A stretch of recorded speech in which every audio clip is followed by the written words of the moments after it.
kids. It's time to get some SML podcast all up in that.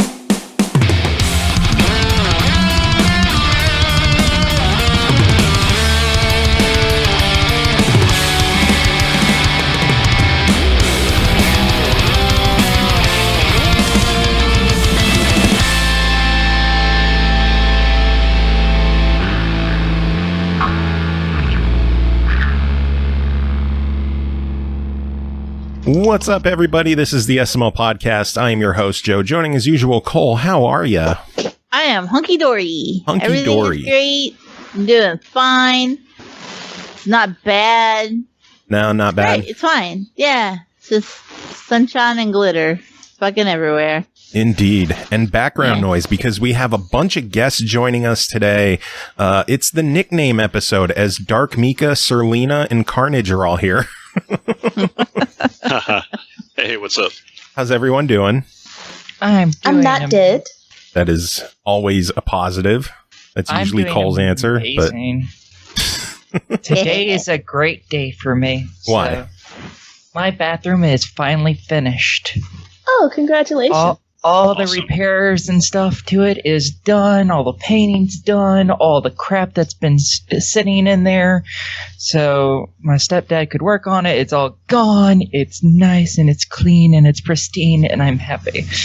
Well, that's awesome that all the crap is gone out of the bathroom, you know. Had to start with the puns already, because, you know, Carnage is on. Hello, everyone. Fucking yeah! Fucking puns.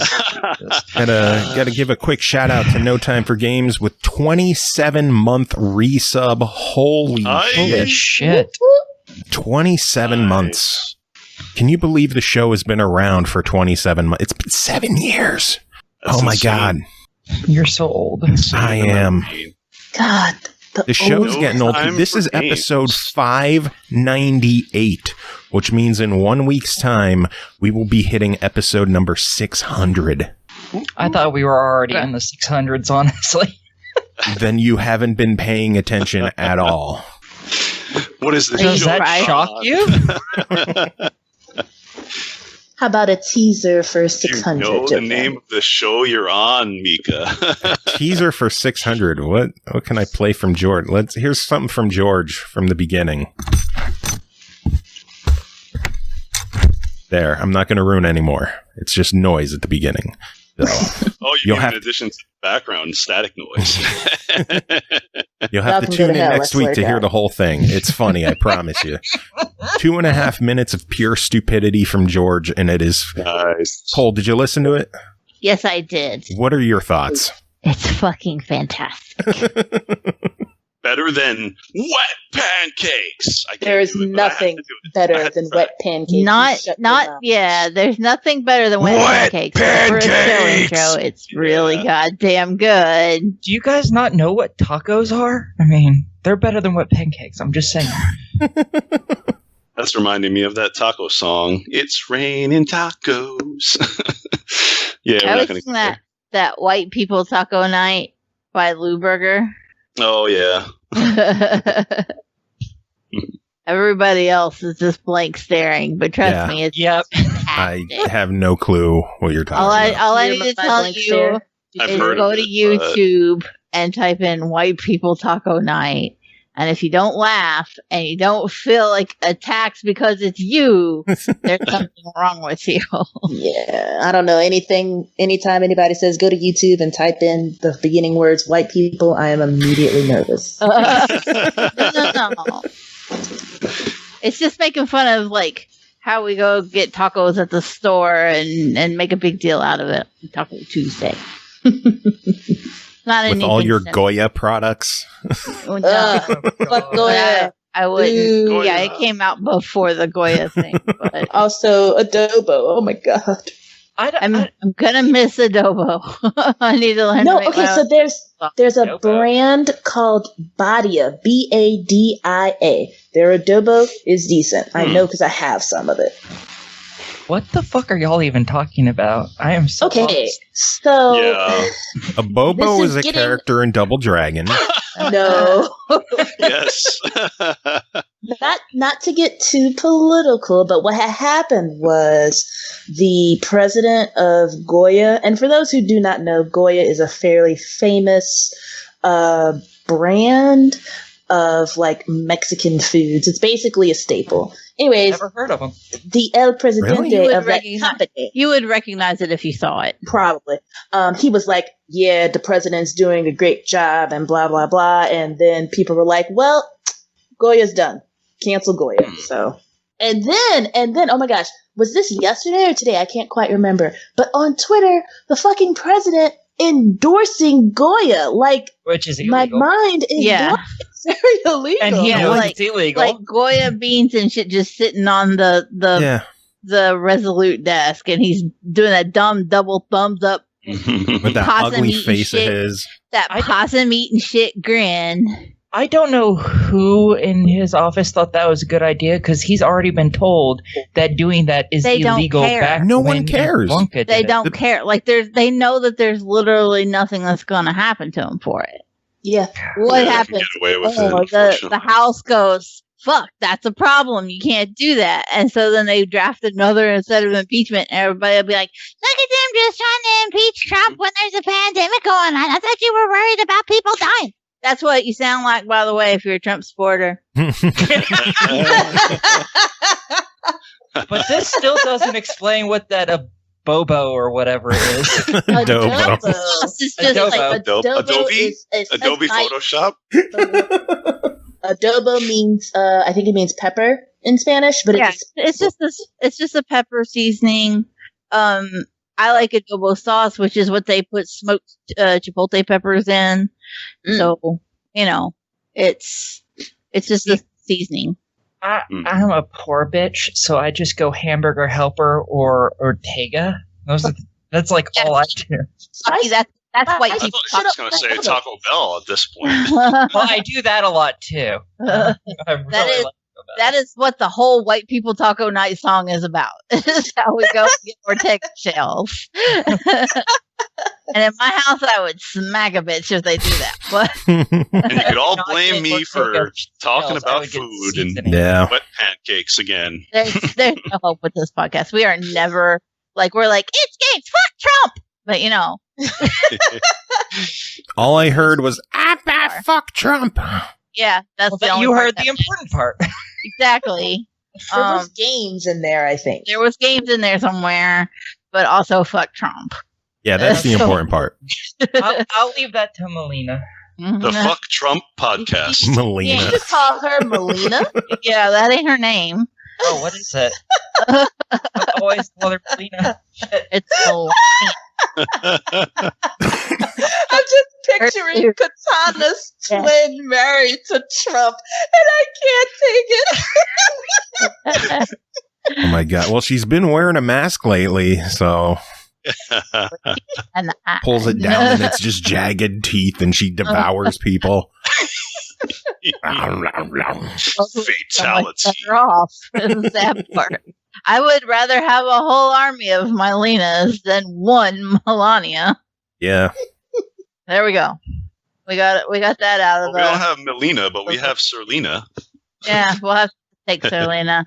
And, I have been known to devour things. I'm just gonna leave my comments to myself for that one. Tell us about this devouring that you do. Is it after hours already? Seems a little. Well, we're gonna hit that point eventually in the podcast. Yeah, we'll get to SML After Dark in a couple hours, I'm sure. We ain't getting nowhere in a couple hours. We still gonna be riding the fuck Trump train. Yeah, pretty much. Dude, we're still in the introduction. All right, Joe let's Video game. Should we get to news? Should we talk news?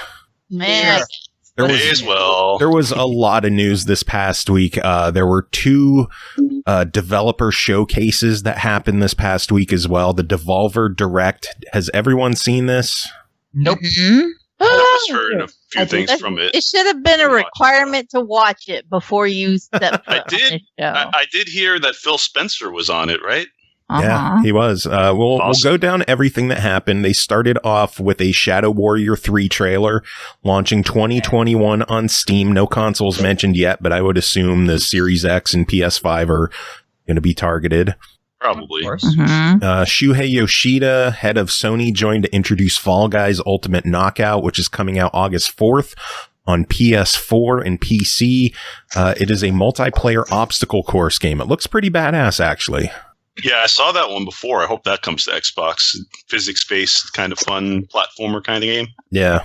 Looks like the characters of gang beasts mixed with and Human Fall Flat. Yeah. As well. Yep. So if you like that kind of physics game, it looks like you might need a PS4 or PC to play that one. Yeah, that one. Maybe it's fun. A timed type of exclusive or something. Maybe we'll get it later on. It seems all of the consoles had an exclusive going on because Phil Spencer joined to talk about Carrion, which is coming out July 23rd on Xbox One, Switch, and PC, and is part of Xbox Game Pass, baby. Nice. 10 minutes, by the way. Oh, is that a new record? No, not at all.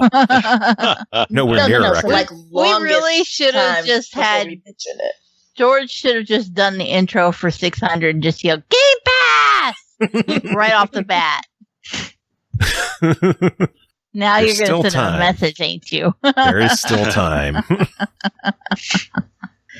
So Cole had this dumb idea. Yeah, pretty much. We'll just play that during the show. Game Pass. Right, Purnell? Fucking yeah! That's right, Purnell.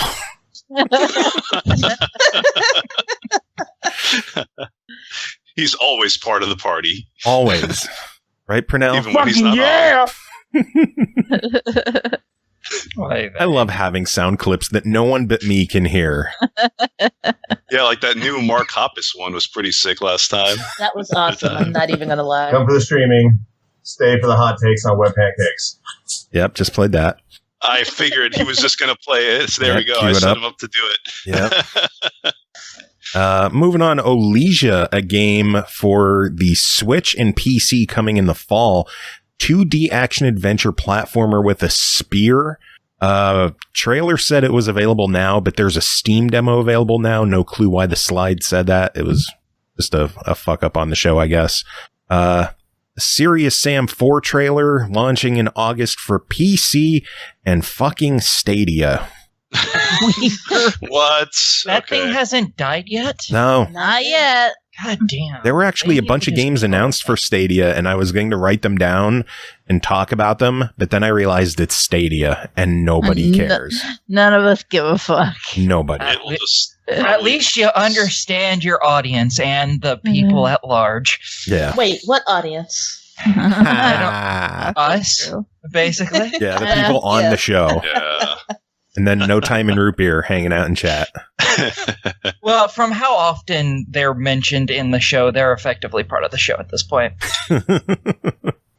True. Last bit of the Devolver Direct was that there was a Devolverland Expo, a free interactive marketing experience available free on Steam for free. You don't say. Yes. No idea. Hey, Joe Cam, could you tell me the price on that marketing experience? It's fuck you 99.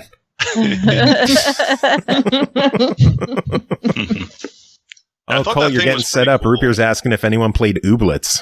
This is going to be a long episode. I know already. I will tell you this. On that one. I am playing Ooblets right motherfucking now. I knew it. That is where we're at with Ooblets. I would fucking hope you would have known that. Cole stated she was doing it.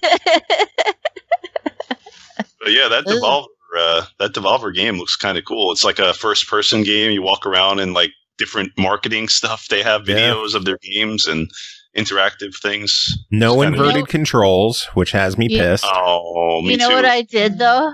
I installed it and I was like, "Oh, I have to play that before the show." And then Joe gave me the code for Ooblets. And I never fucking launched it. Yeah, it's just been nothing but Ooblets. And then got other games to review this episode, don't you, Cole? shit. I also legit forgot to play a game I was supposed to review on Tuesday. So, I mean. Nice. Yeah, that was funny. Joe's like, did you play that? I'm like, no. Like, you're an art snob. What did you think of the art design? And you're like, what the fuck are you talking about? Listen, stupid person. I don't know. Oh, wait. I'm wrong. You did give me a code. You didn't have it installed. And I felt so bad. Like, I went to bed and I was like, fucking didn't play. The review could just be, it's just like Ooblets, but a little different. It's funny, but everything I played just looks like Ooblets right now. Ooblets, but like everything is different. But let me talk about Ooblets for a minute. This thing in Ooblets. Look, some things just take precedence, and that thing is Ooblets. Yeah.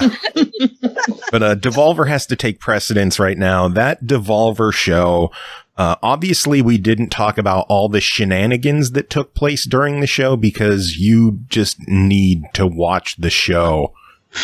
Devolver doesn't fuck around. Not at all. We talked about what, 6 games? Mm-hmm. For a 45-minute show. Mm-hmm. Damn. That's how much weirdness they had this year. Mm-hmm.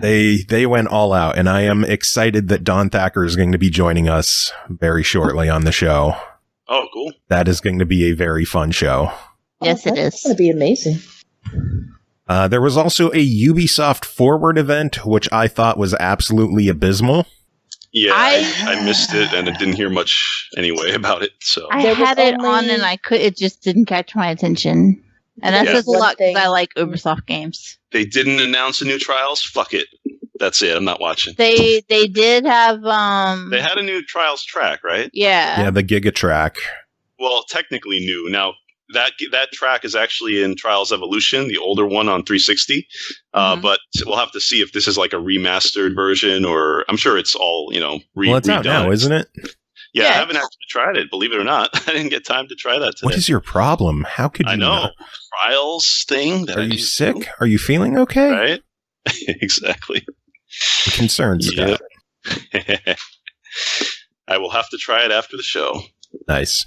But part of the Ubisoft show, they started it off with Watch Dogs Legion with a live-action style trailer, an interview segment, a long gameplay feature. They finally announced it's coming out October 29th, and then a developer feature where they said to pay attention for a boat full of cats. And yes. At that moment, Joe had an orgasm. I mean, I love Watch Dogs. That's going to be like a day one buy for me.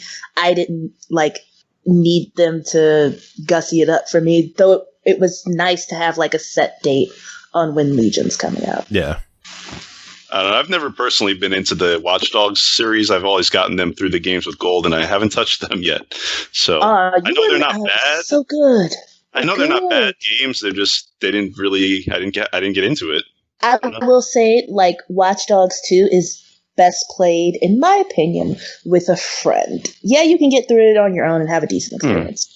It's better played with a friend. So you can play the whole co-op campaign? Yep. Nice. Cool. I'll have to do that sometime. Yeah, I played both of them solo, other than the achievements that require multiple people. Everyone's excitedly talking, and DarkMika's like, I play no one. See, Mika, you would be more excited if you played it with a friend. That would require meeting people and knowing people and having those friend things. And I feel your pain. Have you listened to my reviews lately? Joe has been like, hey, play these games. Oh, great. Oh, multiplayer component. Oh, that was wonderful. Yeah. Exactly. Yeah. Multiplayer games are bad. They make me sad. It's always good to have bad. online and local in every game. That would be great. If in a perfect world, we would have online and local multiplayer. Yeah. Agreed. Speaking of online games, the next game they talked about was Brawlhalla, which is coming to iOS and Android on August 6th, and it's going to have cross-play with everyone. Nice. So that's cool. I played that a little bit. Cool. I played that a little bit on Xbox. It's kind of like a Smash Bros. Style game, but not as deep. Like, not too in-depth, in my opinion. No. Have you guys played that one? I dabbled in it, but I haven't played a lot of it because of the microtransactions to it. Yeah. They have like rotations of free characters and stuff, but yeah, I didn't really get into it too much. It seems like if you miss, it's one of those games where if you missed a season, what's the point? Because you miss stuff that you're never going to get now. Oh, yeah. And I hate that in games. Yep. After that, they showed off Might and Magic Era of Chaos, some mobile game stuff I didn't give a shit about. They showed Tom Clancy's Elite Squad. It was a cinematic non-gameplay trailer, and Sam Fisher showed up at the end. And then they had to ruin it all by saying it's a mobile game. God damn it. Damn it. That sucks, though. Yeah. That's a shame. Big shame. And that's like a troll to a lot of people out there, I'm sure. It's just that's because they're cunts. What, don't y'all have phones? They can go fuck themselves. Shut up, Cole. They had a promotional feature on Rainbow Six. Yippee. They showed off a game called Hyperscape, which had a cinematic trailer, a feature. They announced it's coming free to play on PC with an open beta available now with a free 30-tier battle pass. Yes. Okay. Now this game, I am super excited for. I've been watching my homies play it, and I'm like, "Oh, this looks fun." It's, from what I understand, it's like Fortnite, but without the bullshit, but still has the verticality. Yeah, definitely. Mm-hmm. I am excited, and I don't even like BRs. Don't like them, but this one I will play. Yeah, being an Xbox achievement whore and everything, I even tried it on PC with no achievements and like played 2 or 3 games, and it's really fun. Yeah, it's really good. I can't wait for it to come to Xbox. And I think you said it is crossplay? I'm not sure. Did they announce it was coming to consoles? Because the only thing I recall was that they said it was coming free to play on PC. Oh, no, it is definitely. I did hear it's coming. They mentioned on a tweet that it's coming later to consoles. So we don't know exactly when, but it'll be coming. That's good. Phil Spencer showed up on this one, too, because he's fucking showing up everywhere. He confirmed that Watch Dogs is going to support smart delivery, and then he introduced Assassin's Creed Valhalla, which finally had some in-game footage. They showed off settlement building, dual wielding, including dual wielding shields, which I thought was cool. They had massive siege assaults, and they confirmed it's coming out November 17th on Xbox Series X, PS5, Xbox One, PS4, PC, and fucking Stadia. Wow. All that matters is it's coming out on a relevant system. So And Engage. Just kidding. Oh, God. Engage. Anyone remember that crap? Tiger R-Zone. Yep. The Gamecom. What other obscure systems could we talk about? Panasonic 3DO. Yes, the Philips CDI. Oh, I had one of those. Why? Tiger Electronics. I didn't buy it. Game thing. Who bought it then? A crazy family member who didn't know what they were doing. Wow. Do you still have it? One of those as well. Oh, I wish I did. That's money. That's you see, if I still had that, that's my PC right there. Nice. Are CDIs worth a lot? I didn't think they were. I didn't know. I mean, to the right idiot, I'm sure anything's worth anything. True. And there's a lot of idiots out there. We know that. I mean, how'd you get your PC paid for, Joe? A lot of idiots. Just buying my used games. Mm-hmm. From an idiot who bought way too many games. Mm-hmm. Mm-hmm.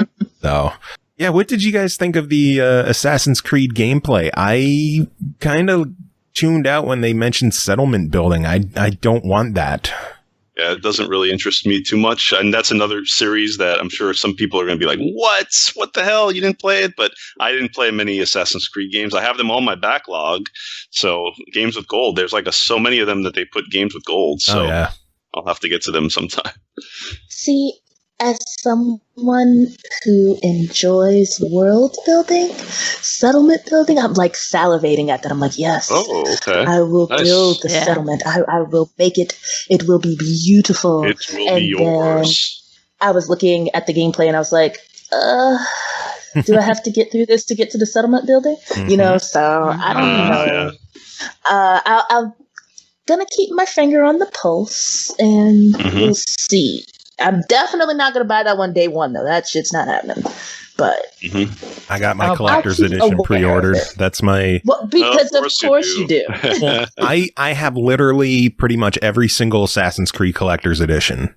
It's been a tradition since the second game came out, and I missed the collector's edition, which I ended up trading for later down the line. I was like, well, I'm not going to miss another one. Fuck it. That's going to be my big yearly purchase game-wise, and I'm going to go with Assassin's Creed and keep a tradition going. And if anyone has ever been to my house, Surly, you can attest to this. Right above my desk is all of the Assassin's Creed figures.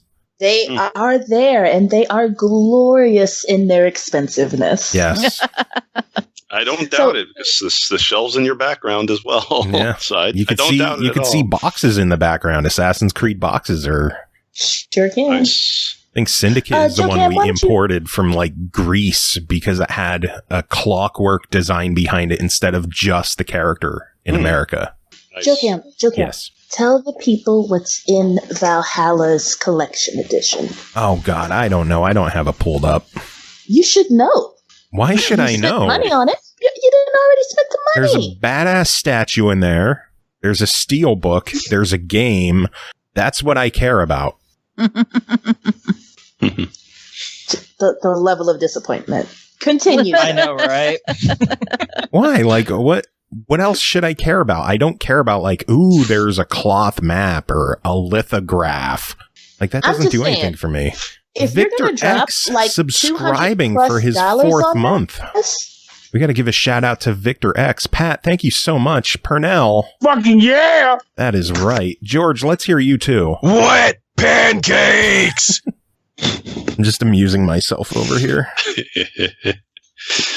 Well, let's see. The Assassin's Creed Valhalla Collector's Edition includes the game, the Ultimate Edition of the game, a 5-centimeter Viking statuette, a premium certificate of authenticity, selected game soundtrack, exclusive steelbook, the female Evior figurine, and a set of 3 lithographs. Are you happy now, Surly? No. I'm going to take that as a no. Okay. She is not satisfied yet. Get fucked, Joe.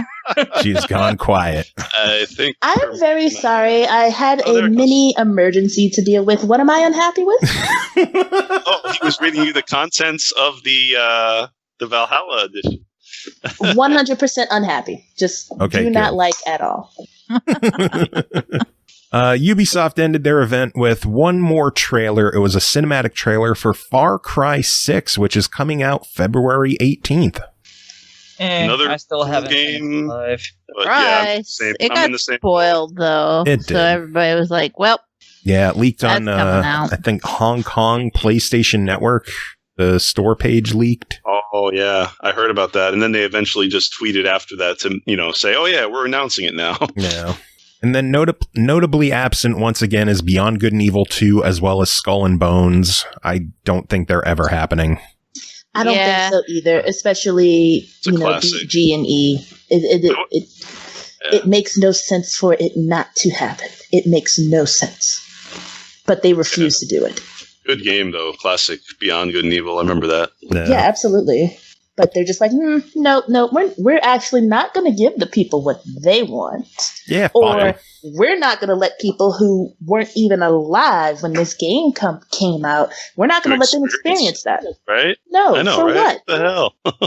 You're going to give us your money anyway. Why do we need to fulfill a promise that we made to you 15 years ago? Yep. Oh, man.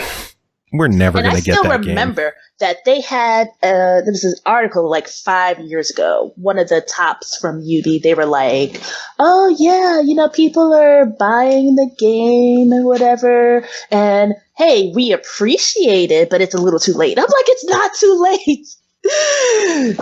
We want it. If people are going out there, how old is this game now? It's like 17 years old, something like that. And people are still buying it and still suffering through the horrible graphics that it has, although it was great at the time. I thought it looked good.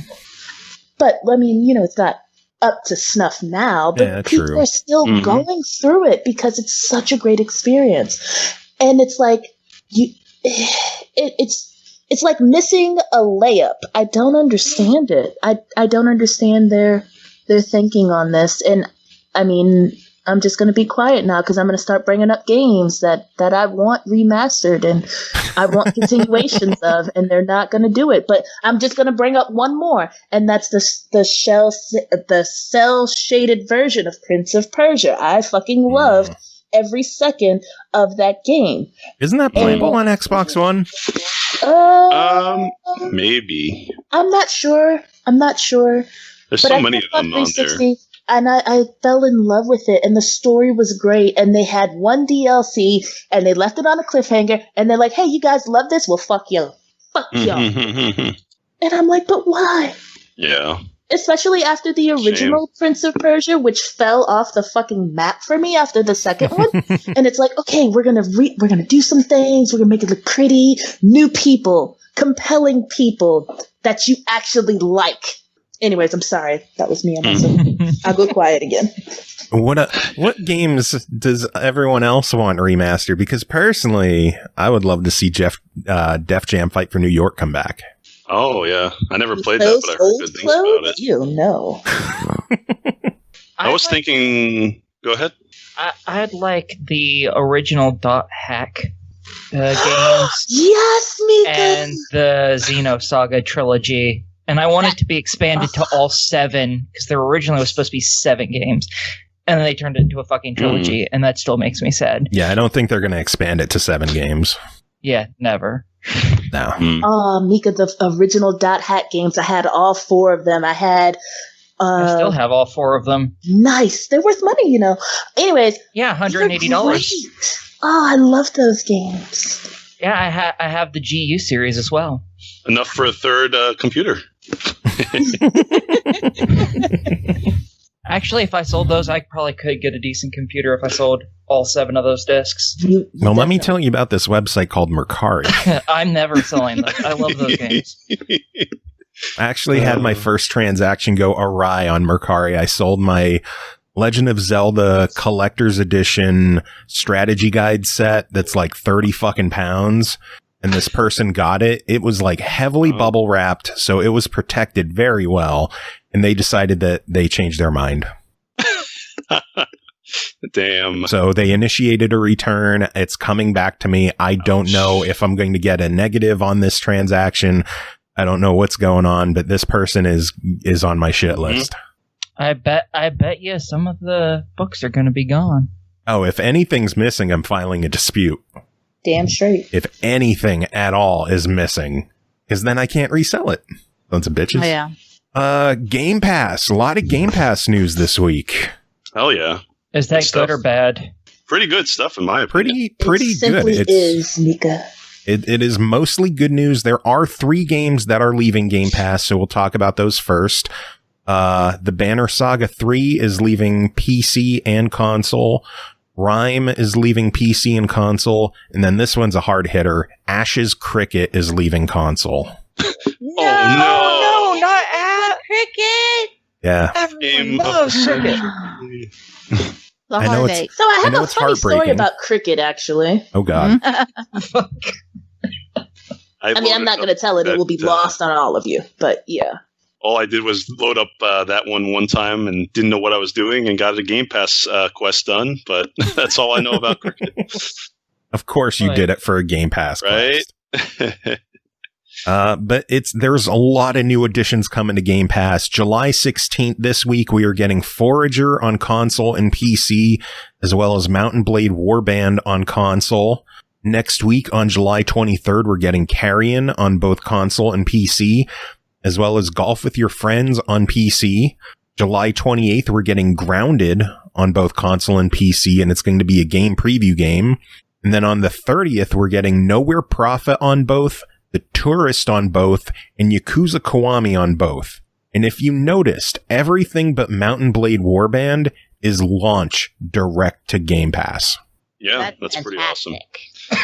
Now, of course, there's all the people that like complain about everything that say, "Oh, they're all indie games. They're all pieces of shit. Where's the big games? We only got Yakuza, whatever." That's like, you know what I mean?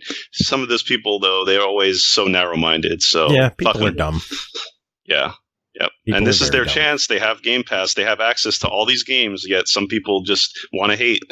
Yeah, doesn't make sense. They're missing out. Something else coming to Game Pass, Microsoft Flight Simulator finally got a release date. It is hitting PC on August 18th, and it is being reported that the European retail version of the game contains 10 dual-layer DVDs. Wow. For that real, authentic flight experience. Does that mean somebody's collecting them here? Well, it's like a 90 gig game, something crazy like that. Damn. Yeah, you'd think they would just like ship it on a Blu-ray. Yeah, Right? that'd be the smart thing to do. But I guess not enough people have Blu-ray drive. Then again, my new computer doesn't have a drive at all. Yeah, newer ones, they're like, nope. You don't even own DVDs. And I'm like looking at all the DVDs that I own, wondering how I'm going to watch them. It's interesting times. I bought a CD and someone was like, "Oh, can you rip the bonus tracks out of there for me?" I'm like, "No, I can't. I can't help you. That's not going to happen. That's not a thing that can happen right now." But a lot more Microsoft news. They have confirmed that they are discontinuing the Xbox One X and the Xbox One S all digital edition to prepare for the Series X. The Xbox One S will continue to be manufactured and sold. Makes me wonder why they're killing the X and not the S. That's what I wondered. What was My the theory is there? because they took the concept of, every granny is going to get confused by the Series X and the X1X, and that they decided, well, maybe that could possibly happen, so let's just nip that in the bud. That's a good point, actually. I was thinking that too. Like people that don't know about games, gaming, they're just going to get their kid, or like you said, someone, a significant other, or whatever, something that's an old generation game system. Yeah, my grandparents would do it. Yeah, so, makes sense. My mom would do it, even, for fuck's sake. And of course, they want people to buy the higher end new system than rather the higher end old system, I guess. So. Well, there's still plenty of rumors that we're going to get a mid-tier Series S as well. So who knows what we're going to get? Jeez, mid-series alphabet wars. Yeah, pretty much. I don't know. Yeah, I would like it if they would have just named their consoles like PlayStation did. Like people who have a brain. Yeah. 1, 2, 3 fucking numbers exist for a fucking reason.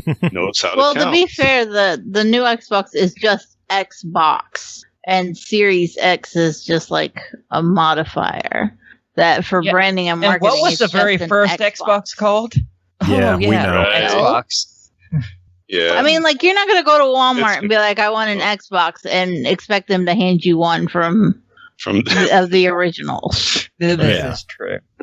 Mm-hmm. But still, they should just fucking I agree. 1, 2, etc., etc. It's just, Yeah. Well, how else are they going to differentiate themselves from PlayStation? They have to be different. Actually, the rumor has it the reason why they went from an Xbox to an Xbox 360 was because the PlayStation 3 was coming out. And since that was their second system, they didn't want to be like, oh, this is the Xbox 2, because it would make them look worse. Oh, so they named it the 360, so it would both have 3 in the name to make them look like they were on even ground, so people would be more likely to buy the 360. They should just take the Nintendo route and give it weird, fucked up names all the time. Which works 100%. I mean, can I make like a marketing pitch while I'm talking? Like developers and all of these game companies, if you need a person to help you understand the average person as well as the gamers, like hire me to come up with names for your dumbass shit, because these dumbass names that you have simply just do not work. There you go. Yep. Speaking of dumbass names, they announced that Project xCloud will not be called Project xCloud. And who would have thought of that? Yeah, and it will be hitting Ultimate or Game Pass Ultimate members for free starting in September. That's good news. That's pretty awesome. Oh, hey, I have that. That's awesome. Yeah. Yeah, good stuff. Game Pass is such a bargain. Game Pass is such a bargain. Ultimate is for $15 a month, where you get Game Pass PC, all these Ultimate perks, Xbox Gold privileges, games with gold. Yeah. Why? Like, it's $15. Why wouldn't you do it? Did you see, though, that you can no longer buy a year of Xbox Live? Yeah, yes, I did see that. Wait, and I was kind of hurt. You can't buy it by the year anymore. Why not? Oh, That's so because they Xbox want you to buy Gold. Ultimate. They want you to buy, Ultimate, yeah. And of course, it's more expensive when you buy it in lesser increments. So I'm kind of curious if that's not because they don't plan to just phase out gold completely. I'm thinking too the same. I wouldn't. If they do that, I'll be extremely happy, and I'll start buying the fucking Game Pass without a doubt. And another thing that I'm kind of speculating is that once they run out of 360 games, apparently, eventually there's so many only that are on back compat. They're going to start putting more Xbox One games or maybe Series X games later on games with gold. So I'm sure we'll get Series X games on games with gold. Yeah, but like not I wonder if they get rid of gold. True. I mean, if they integrate that into Ultimate Game Pass or whatever, but we'll see. We'll see what they do from there. I would love it if they got rid of gold. Oh, Why? That'd make me so happy, because then I wouldn't have to pay for it anymore, and then I could, pay for Game Pass instead. Well, okay, just get Because I Game only Pass have Ultimate. the money for one. but Get Ultimate. when Game Pass first started, you were able to basically roll your account over for like $1. What happened? I did it too. A lot of us did it, I think. Yeah, because I did it. Definitely. For like I still 3 got a years. whole nother year's worth. Yeah, that was an awesome deal. Like, they definitely wanted to get people, right into it right away, which was a good idea. Mm-hmm. So, Like, I'm seeing in the chat right now, Root Beer's like, he bought his for $1 until 2022. And I'm like, how did y'all get it for 3 years? Because I only got mine for a year. Because you were able to stock up 3 years of gold. And then you could convert it all over. Exactly. Okay. So your maximum is 3 years. You can't go higher than that. But if you had 3 years of gold, it would transfer to 3 years of Ultimate. Gotcha. Okay. I was confused because I was like, wait a second. Yeah, basically didn't people get would 3 buy years. 3 years of Live and then convert for $1. And they're like, oh, I got 3 years of Ultimate for $1. It's not, no, you got it for $181. Right. Some sad news. Xbox confirmed that the Series X will not in any way support the Kinect. Good. That's Fuck the expected. Kinect. Yeah. I love my Kinect. It was I okay. love Girls my love Kinect theirs. too. We can never get rid of our fat Xbox One because the girls will cry over their Kinect. The Kinect is really the PlayStation Vita of Xbox. If it were actually supported, it would have been so fucking awesome. They refused to do it, and it's sad face. It was ironic. Like, one of the indie game developers, remember, they kept putting Kinect games out. They were Virtual Air Guitar Company. They came on the show a couple times. Yeah, it was kind of fun. Something different and unique. So it would have been nice to have actual big games with Kinect, but they didn't have many. The Vita's a good comparison because the Vita was an amazing system, but Sony gave up on it, and I think the Kinect could have been really good, but Microsoft just gave up on it. They dropped it and washed their hands of it, and they're like, fuck it, we're not going to do this anymore. And Sony was basically the same with the Vita, where they're like, fuck it, we're not going to do this anymore. See, but that's interesting because I'm used to Sony giving up on things. I am not used to Microsoft giving up on things. And like Mixer. Well, exactly my point. Scalebound, Windows Phone. Fable Legends. Scalebound, Fable. Yeah, we got a laundry list. There's a couple. It's just sad. Yeah. Also sad, Remothered Broken Porcelain has been delayed from August down to October 20th, just in time for Halloween. Cole, I know you're sad about this one. Yeah. I still have to play the first one. I just finished the first one. Cool. It's good. It doesn't make any fucking sense, but it's good. Did you get the 1,000? I think it's an easy completion too, right? Oh yeah, it's super easy. Yeah. Yeah. Took me 2 sessions in order to beat it. It's not bad. Yeah. It's pretty good. Nice and short. My audio is cutting out. I don't know if it's Skype doing it or what. I don't know. Everything seems fine for me, and that's all that matters, really. Yeah. It fucked me. Final Fantasy Crystal Chronicles Remastered will not have any offline multiplayer. That's dumb. Strange. Wow. Yeah. That's dumb. Very. Because that's Also, how that game started. Do you guys remember? I'm still on the cusp of pre-ordering it, though.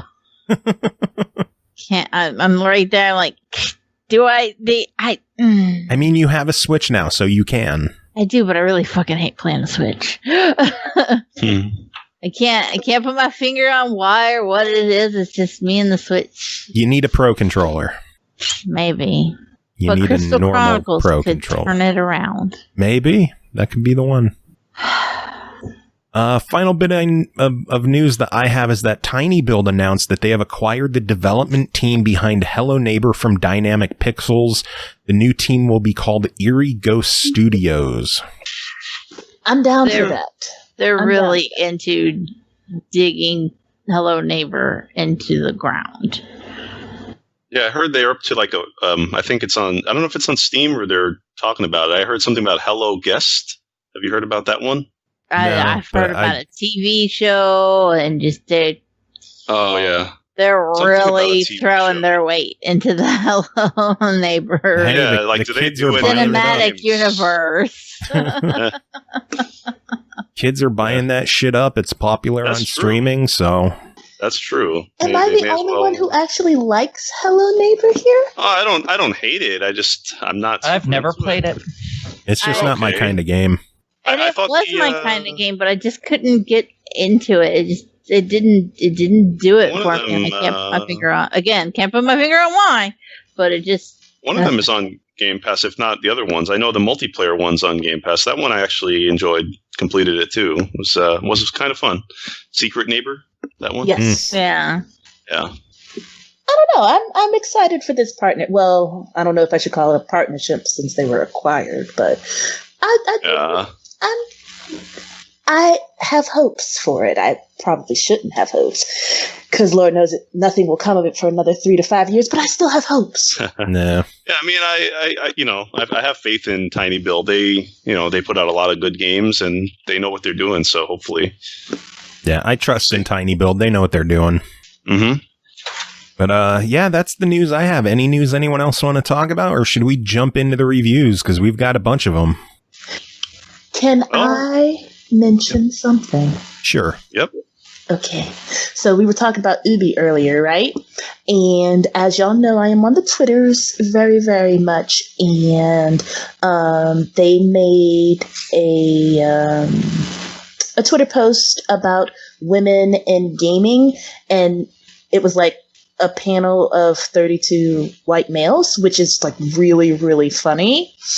And I just want to say, if you want to talk about women in gaming, please have at least 2 women on your panels. Yeah, exactly. You must have 2 times the boobs in order to give some legitimacy to this. Yep, and they completely missed the mark on that, and I don't understand why.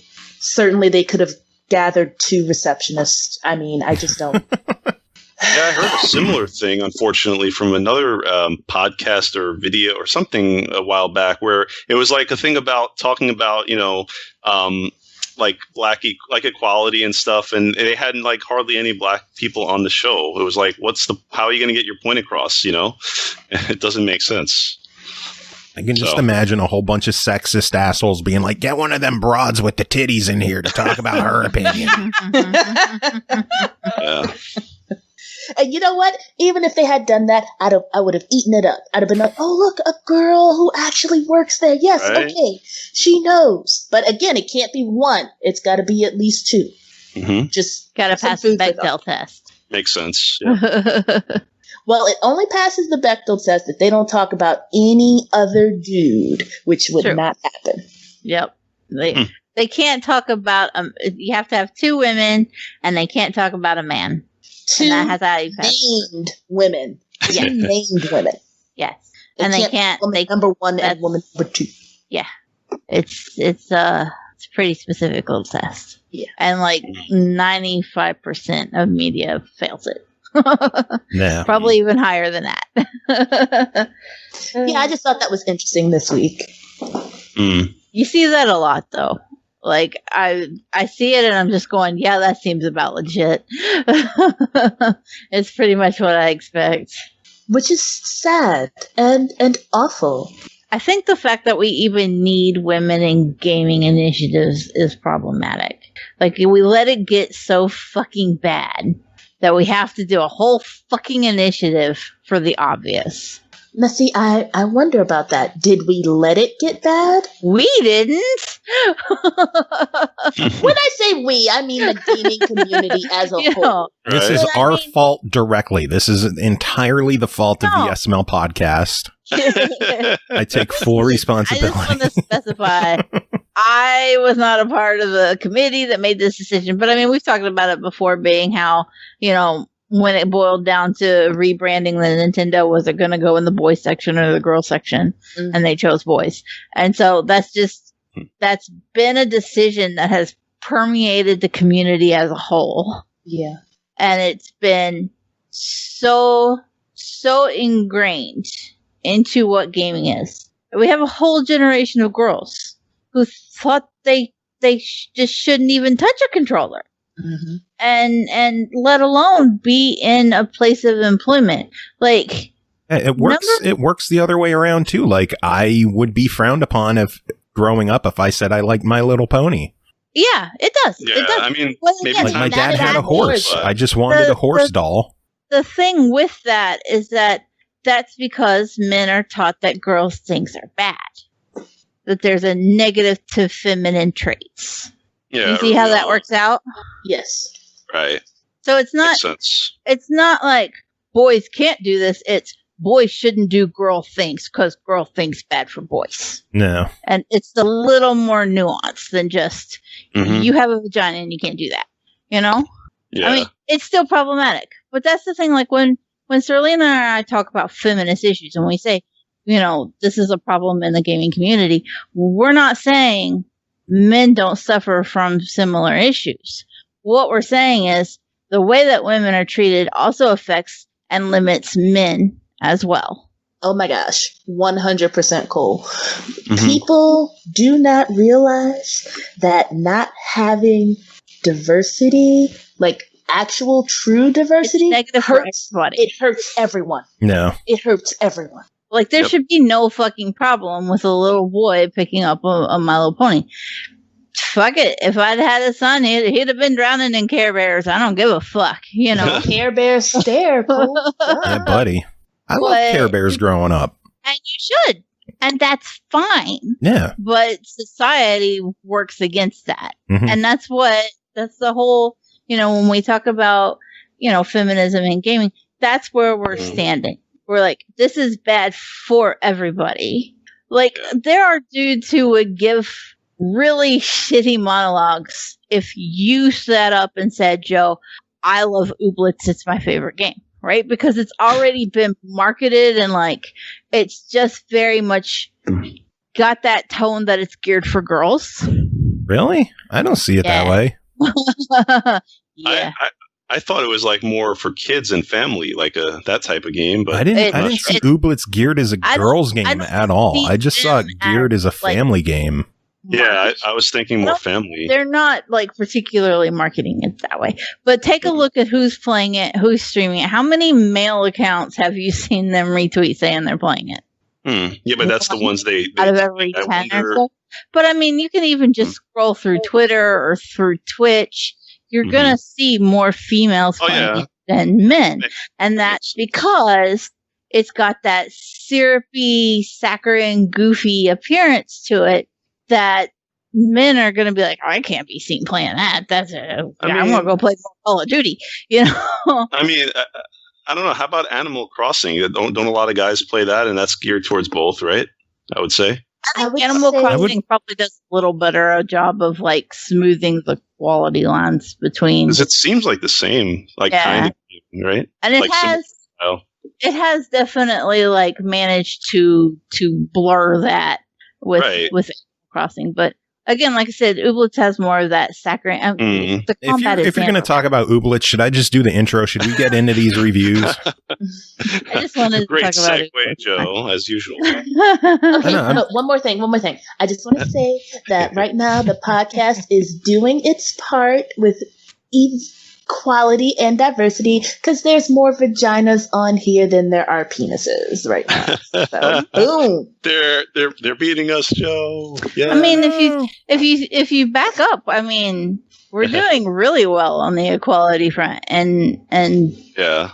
Hey, there were days where I was the only boobs on this show, and it was problematic. We've come a long way. Yeah, Drop it! Awesome. The more boobs, the merrier. That's right. Boobs for life. We're improving. Well, I gained a couple pounds during the quarantine, so I guess I have boobs as well. Man, I've had boobs since the beginning, so I don't know what anyone's talking about here. Hey, we've had plenty of boobs on here. Though.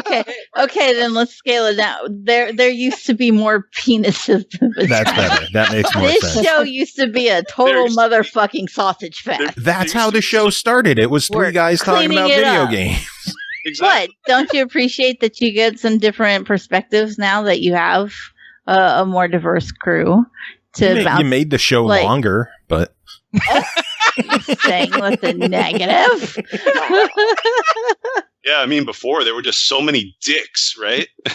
So many. There were dicks flowing everywhere. Like I would take a drink and there were dicks coming out. Dicks. It's not dicks, right? Speaking of dicks, we should get to reviews. It's been about an hour. We got to get into reviews. We have a lot to talk about still. All right, let's do it. First game is a preview of the game Ooblets, developed and published by Glumberland. It released July 15th on Xbox One Game Preview and on the Epic Game Store for $24.99. Ooblets is a farming, creature collection, and town life game where you build up your farm, befriend townsfolk, grow ooblets, and have dance-offs. Cole, tell us about Ooblets. I know you've been waiting for it. Oh, I get to talk about Ooblets. Strap in, everyone. Thanks to No Time for the biddies. We played the sound earlier, but thank you, No Time. And I don't have to talk about the Epic Game Store meltdown that was surrounding Ooblets. This time I get to talk about Ooblets, and I get to talk about how it didn't fucking let me down. And I'm so happy for this. Look, I've been following Ooblets' Twitter account for years. I have wanted this game for a long fucking time. No, Aki, what you saying I'm sorry for? Because you were following it for years, and you're just now getting to play it. It's miserable. Well, and it was constantly seeing delays and stuff. But it's a game made by a small team. If I'm not mistaken, it's just the husband and wife team that work on it. I believe there may be some extra people who have come in for a little bits here and there, but generally the development team is just the husband and wife team. And they've gone through a lot. They were picked up by is it Double Fine that Xbox bought? Yep. Okay, so they were picked up by Double Fine as publishers for Ooblets, and then Double Fine got bought by Xbox, and Ooblets didn't get to go with them. Well, I think Ooblets made the call to pretty much buy themselves back. I don't know, what the whole specifics there were, but they did not go along with the purchase. And so they stayed, and then they ended up getting picked up as an Epic exclusive, which was vital for the game's development. They needed that funding after they lost their publishing deal. I thought the Epic thing came first. No. Nope. That was after. Pretty, 92% sure. That was after the Double Fine purchase. Go Google it. Tell me I'm wrong. I don't give a fuck. Anyway, Ooblets. So, the game is like Stardew Valley, My Time at Portia, and Pokemon had a fever dream love child and dumped pastel paint on it and then was like, this is Ooblets. Are you following me? Can you have this image in your head? I can dig it. That's where we are. Okay? So the whole premise is your life has been a big old toot. Alright? You live on an island where you don't even have any Ooblets. But there's another island called Badgetown. Badgetown does have ooblets. So you decide that since your life has been such a toot, you're going to tell it nicely to screw off. And I would love to say I'm making that up, but that's literally what it says on the opening scene. Your life has been so you decide to pack up. I can see Joe feverishly Googling over there. I'm not feverishly. You are right, by the way. The buyout did happen, and then it was the exclusive. I know my ooblets lord, Joe. I wasn't doubting. I just wasn't sure. Chill. Calm your tits, woman. No, my tits cannot be calmed. Ooblets. Okay. Anyway, so basically your life's been a toot. You pick up and move to Badgetown because you think ooblets would make your life less of a toot. You get to Badgetown, and the mayor is Mayor Tinsel, and Mayor Tinsel says, well, here, we'll give you this old farmhouse, but you're going to have to do some shit around the place for it. Not with that language, because it's a family-friendly game. But that's the premise. This is the most mature thing Ooblets has been involved with in a long time.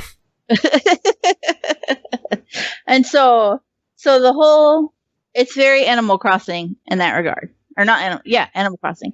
So you have your farmhouse, it leaks, you got a cot, you got a suitcase, you got a camp stove. That's it. They give you a garden hoe. I had to specify it was a garden hoe because I know if I just said hoe, one of y'all would have said something. Exactly. A garden hoe. Save me the pun, right? Yeah. Spare me the pun. Fuck on out of here. I am carnage. No fucking puns or Eternals Ooblets review. I am carnage proofing myself. So they give you a garden hole, and then you have a plot of land that you can till, and that's your life. You need the weed shit, you need the chopsticks, but the beauty of it is that there are ooblets all over town. And ooblets are these little, like, plant, animal, sometimes robot creatures that are just everywhere. They're just fucking everywhere. You can even wish more of them into existence. If there are not enough ooblets for you, you can earn wishes by doing things for people, and when you got 100 wishes, you can say, give me more ooblets, and then poof, there's more ooblets around. It's brilliant. Never gonna run out of ooblets. Here's the thing. If you want to add an ooblet to your crew, what you need to do is find a group of wild ooblets and have a dance battle. Okay? You keeping up with me? Okay. So we got our farming. We got our Animal Crossing-ish, gotta save our farmhouse type shit. Gotta save the town. And we got dance battling. There's no combat, though. It's family friendly. Remember? Gotta be good for all ages. So your combat and your dance battles are played out like card games. Think Slay the Spire or nice. Think Pirates Outlaw. So you have your cards, and each round, when it's your turn, the cards are dealt out. The types of cards you have are dependent upon the types of ooblets you have in your crew. Some of them have different abilities. Some can stun, for example. Some can give you hype so that your cards are worth more when you do certain dance moves. Some of them, I think I mentioned some of them can stun. Some of them could give you extra beats. So your action points are your beats, right? Because it's a dance battle. So the more hyped you get everybody, the more your points, more points you get for doing a move with the same amount of beats. The goal is that there's a bar on each side. And of course, all the ooblets are dancing around because it's a dance battle. And there's a bar with a set point goal that you need to get to win the battle. So when it's your turn, you might put down a card that uses 2 beats, but will give you, if you have a couple of hype, might give you 11 points, and your goal is 20. So, but then you have to be careful because the next turn, when it's the enemy ooblet's turn, then they can steal your points if they've got the card for that, or you can steal theirs. So you have to actually, card battle it out for these dance battles, and it's brilliant. The music is just fucking incredible. The animations for the little dancing ooblets, I swear I just want to sit there and watch them dance and go, oh my god, why are they so cute? Yeah, it is an adorable, adorable game. It's the best thing ever, I'm telling you. Yeah, it looks pretty chill. everybody they're all just dressed like they're ridiculous clown people. There's literally the former mayor, and his name was Taffy, and he looks literally like a clown. And they're all incredibly goofy. All of the dialogue is very saccharine and silly. Like, you don't say yeah, you say yeah. And I just get overwhelmingly tickled. It's like, do you want to do this? And then your boxes are no and yeah. and like the answer is always yeah. Sounds like they're running up the stairs panting. Yeah. And then you could do it. And then if you win your dance battle, you get a seed for the ooblet that you originally challenged. You take that back to your farm, you plant it, you keep it moist, it grows. Everything has a time limit for how many days it'll take. It grows. And then you can now add that ooblet to your crew and use it in dance battles. And then you get to level it up and unlock more powerful cards as they level up. You can swap them around. Sometimes you can't always take your whole crew into a battle, so you got to decide which one am I going to use, who's going to have the cards that are most useful for this. So you got to learn like what the other ooblets are going to have just as much as what you have. You can also put ooblets to work on your farm, which is a little questionable. I grew you from a seed. Now stand here and chop this corn. You know what I was going to say that reminds me of? And I'm wondering if it reminds you of Keflings at all. A little bit.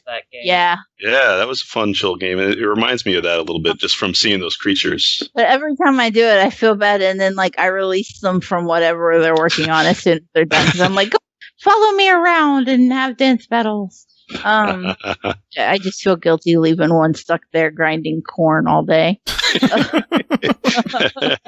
Well, then just grab one of the robot ones. It's a robot. It's fine. Yeah, I don't know. I still feel bad. It's because you can't just approach any one that you were come across and challenge it to a dance battle. You have to actually have certain ingredients to prove you're high enough level to actually go into a battle with that one. Oh. So, like if you don't know how to make a tart or a carrot cake, then which is essentially just a carrot cupcake, then and whatever ooblet you're trying to battle requires one or two of those, you can't do it. You can pet it, but you can't actually battle it. Overall, it's super saccharine. It's super silly, but I'm absolutely in love with it, and my 4-year wait has been justified.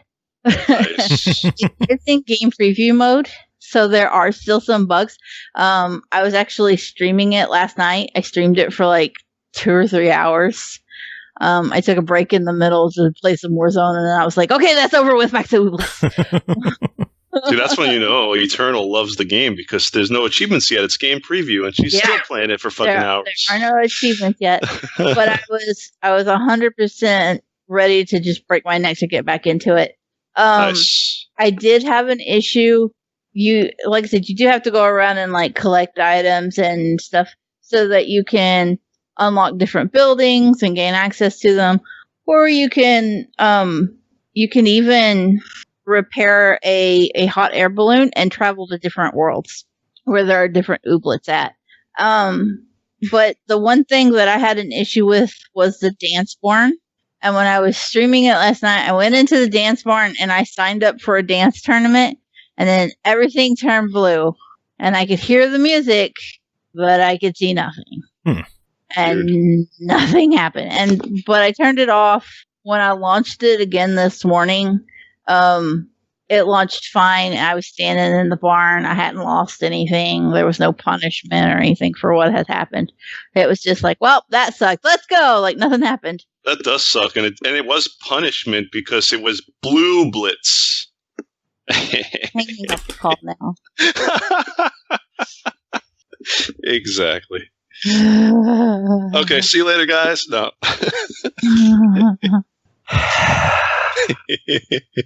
But if the question is, should we buy ooblets? The answer is fuck yes. Yeah, nice.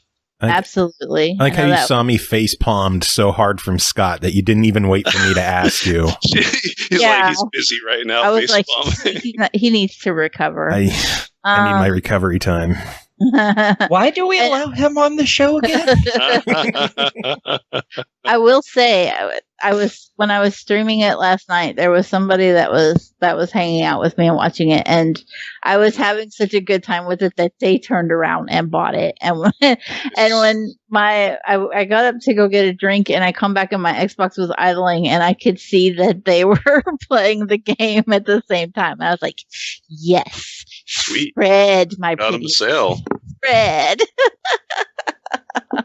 Boy, so, yeah, absolutely. If you enjoy any kind of Stardew Valley or even Pokemon or My Time at Portia, Animal Crossing, anything like that, you're gonna have a good time with Ooblets too. Cool. Sounds good. Yeah. Cool. All right. Well, next game to talk about, we're not going to talk about because Surly's computer froze. Oh no! If you were wondering where she went, she's not available right now. But thank you, No Time, for the 33 biddies, George. Dropping bits! All right, so we'll move on. Next game to talk about is called Neon Abyss, developed by Veewo Games, published by Team17, released July 14th on Xbox One, Switch, PS4, and PC for $19.99. Neon Abyss is a frantic roguelike action platformer where you run and gun your way into the abyss, featuring unlimited item synergies and a unique dungeon evolution system. Each run diversifies the experience and every choice alters the rule set. Cole, tell us about Neon Abyss. So Neon Abyss is a roguelike in the same vein. I always feel bad when I play games and then I come on the show and I'm like, it's just like this. But in this case, and Ooblet's case, sometimes that's just the best way to describe it, because otherwise it sounds like I'm talking out of my ass and it's indescribable, right? I do the same thing, though. I feel so bad about it, but it's the best I can do to really get it across to people who I think would enjoy it. So with Neon Abyss, I would say it's kind of Exit the Gungeon. I was thinking the same. But it's on a 2D plane, so that's why I say Exit the Gungeon versus Enter the Gungeon. It's a little more in that same kind of element. It's also got some platforming elements to it, which is kind of unusual for a twin stick roguelike like this. Everything is super grungy with the neon aesthetic, because Neon Abyss. And 110%, I was down for it. This was one of those weeks where I had multiple games in different genres that I super enjoyed, and I was like trying to evenly split my time. Where I'm like, Ooblets, Neon Abyss, and they're so very different. But so I was like, I'm in the morning or late at night, I'm in the mood for Ooblets. In a day when I got a little more energy, I want to slaughter shit Neon Abyss. So this is where, like, everything else, I don't know if I even played the other shit you're going to ask me about. Oh, God.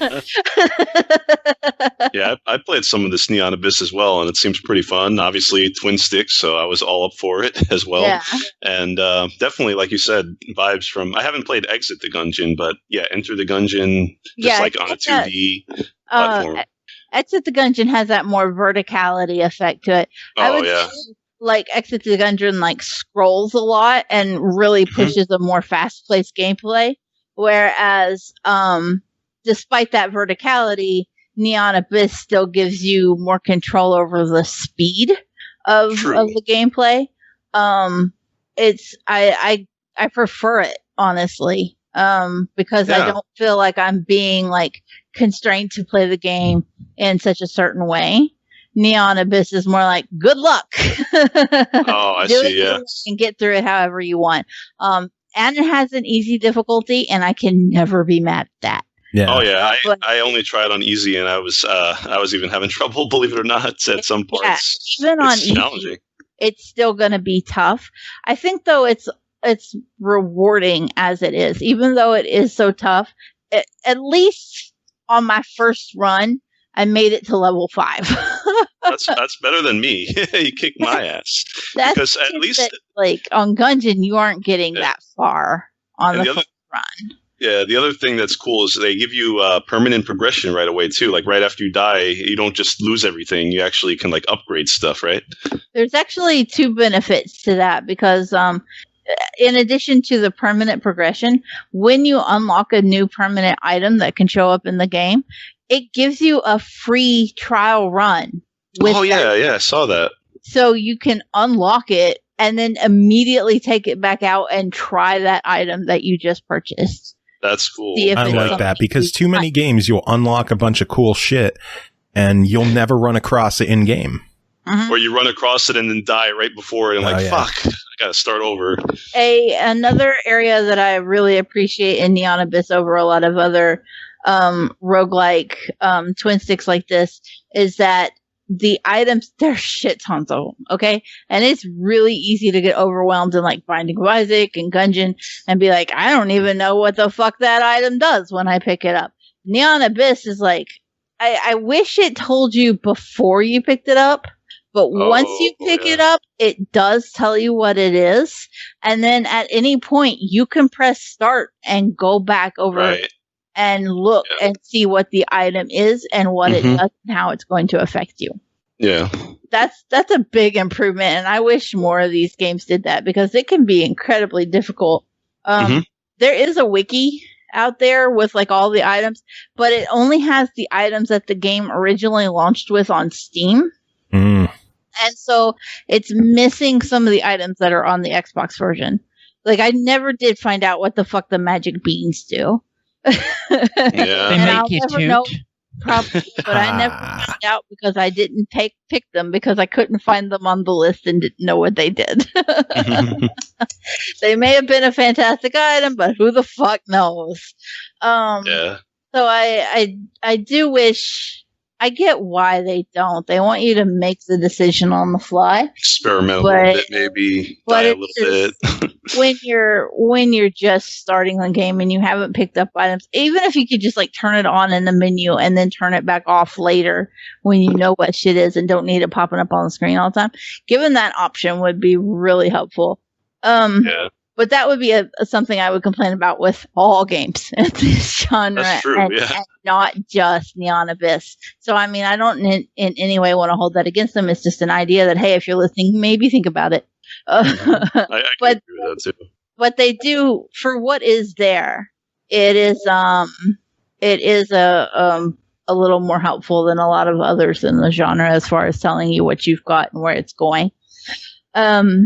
There are some super neat elements involved with there's crystals, and then there are these chests and these, I don't know quite what to call them. Those red door things that turn, I don't know, there's this weird monster doors, right? So what it is like there's, in certain rooms, it's not in every room, but in certain rooms, like a little sacrifice orb will pop up. And you can give it a crystal or two, or you can shoot it, and then it turns evil, and you can give it blood. Oh, right. So, eventually, if you get evil enough, you can even shoot doors and have them take blood instead of crystals. When you fill up your good versus evil meter, whatever the proper term for them is, the game doesn't outright say, or I missed it because I'm dumb. I don't remember it either. But when you fill up the meter for that, then it'll tell you, there was something happened in another room, right? And you can teleport into that room and get a special item either from the good side, or you can sacrifice your health, a heart container, and get 3 choices from the bad side. So there's definite risk and reward. The extra nice thing about it is that whichever side you're on in a level, the next level you don't have to take that same risk. Oh yeah, so you're not screwed the whole time. One way. If you want to take the curse on one floor because you have an insane amount of health containers, then you can do that and not have to worry that if you've lost a lot of health on the next floor, you're not tied. Your item isn't tied to that curse.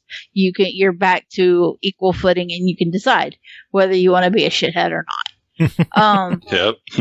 I will say, though, that you definitely want to be careful, because if you're in a position where you really need to stay on the good side and not take a curse, don't hit those sacrifice orbs. Yeah, which I definitely... For the doors. Because the moment they're touched by a bullet, they're cursed, and that's that. Yeah, they're evil, and they will kill you right away. One of the things that I absolutely love about Neon Abyss is how much it caters to the audience of us older millennials who grew up in the late 80s and in the early 90s, while also still having like some relevant callbacks as well. There are so many items that are Avengers themed or from 80s and 90s movies, the jokes. Earlier on a run I was playing today, and I had Captain America's shield and a Stark module on my gun. What? And I was like, they got away with it. They don't call it the Captain America. They do call it. You know what it is. Yeah, I see what you're saying. And it's definitely got that Iron Man aesthetic once you put it on your gun. Nice. But the shield looks like Captain America's shield, but it's not named that. I forget the specific name for it. It was like Super Shield or something like that. But like, you know immediately what it's supposed to be without it being something that can get them in trouble. It's copyright gray area. Oh yeah. But I love how it had all the different callbacks and stuff, and I was like, that's playing to my heart every time one of those pops up. I think there was even like a reference. I don't remember what it was, but I remember showing it to number one and being like, look, it's a 7 reference. And she was like, oh yeah, I don't remember what it was. Something, it was like, it said what's in the box or something like that. Oh, and it was hilarious. And I was like, I'm on board for everything about it. It's fantastic. Yep. I would complain about it if there was anything to complain about, but as far as this genre goes, and difficulty is what it is, Neon Abyss is definitely up there with titles like Gungeon and Binding of Isaac as being one of the better ones. Yeah, I could agree with that for sure. The only thing I'm a little concerned about is, do you know how long the game is, aside from if there's 5 levels, or maybe there's like secret or harder levels and stuff like that? It just keeps going. After you hit level 5, it just keeps going until you die. It literally tells you when you start, death is the only way out. So it just keeps going until you die. I didn't know they meant that literally, like, okay. Yeah, because of the way that it's generated and everything, it just keeps regenerating the floors until you're done. And the further you get, you can eventually beat it. I know I've seen game over screens where people have eventually beaten it with like one of the characters, and it's like, yo, you gotta do it again. But I don't know, like, I think Shiz was on level 9 or 10 last night. Wow. Point. So it's almost like a new game plus in a way. Kind of, yeah, but I do know it. I beat level 5, and I started level 6, and I died. Yeah, but I do know it. Level 5. Whoa, we're getting a lot of noise from someone. A little feedback there. And I died. Yep. Not quite sure. I'm going to say that's someone a Surly has thing. Come back. I'm going to take someone has come back. Wow. No. That thought it stopped. Is it coming from? No, that's definitely from Surly. No, that's definitely from Surly.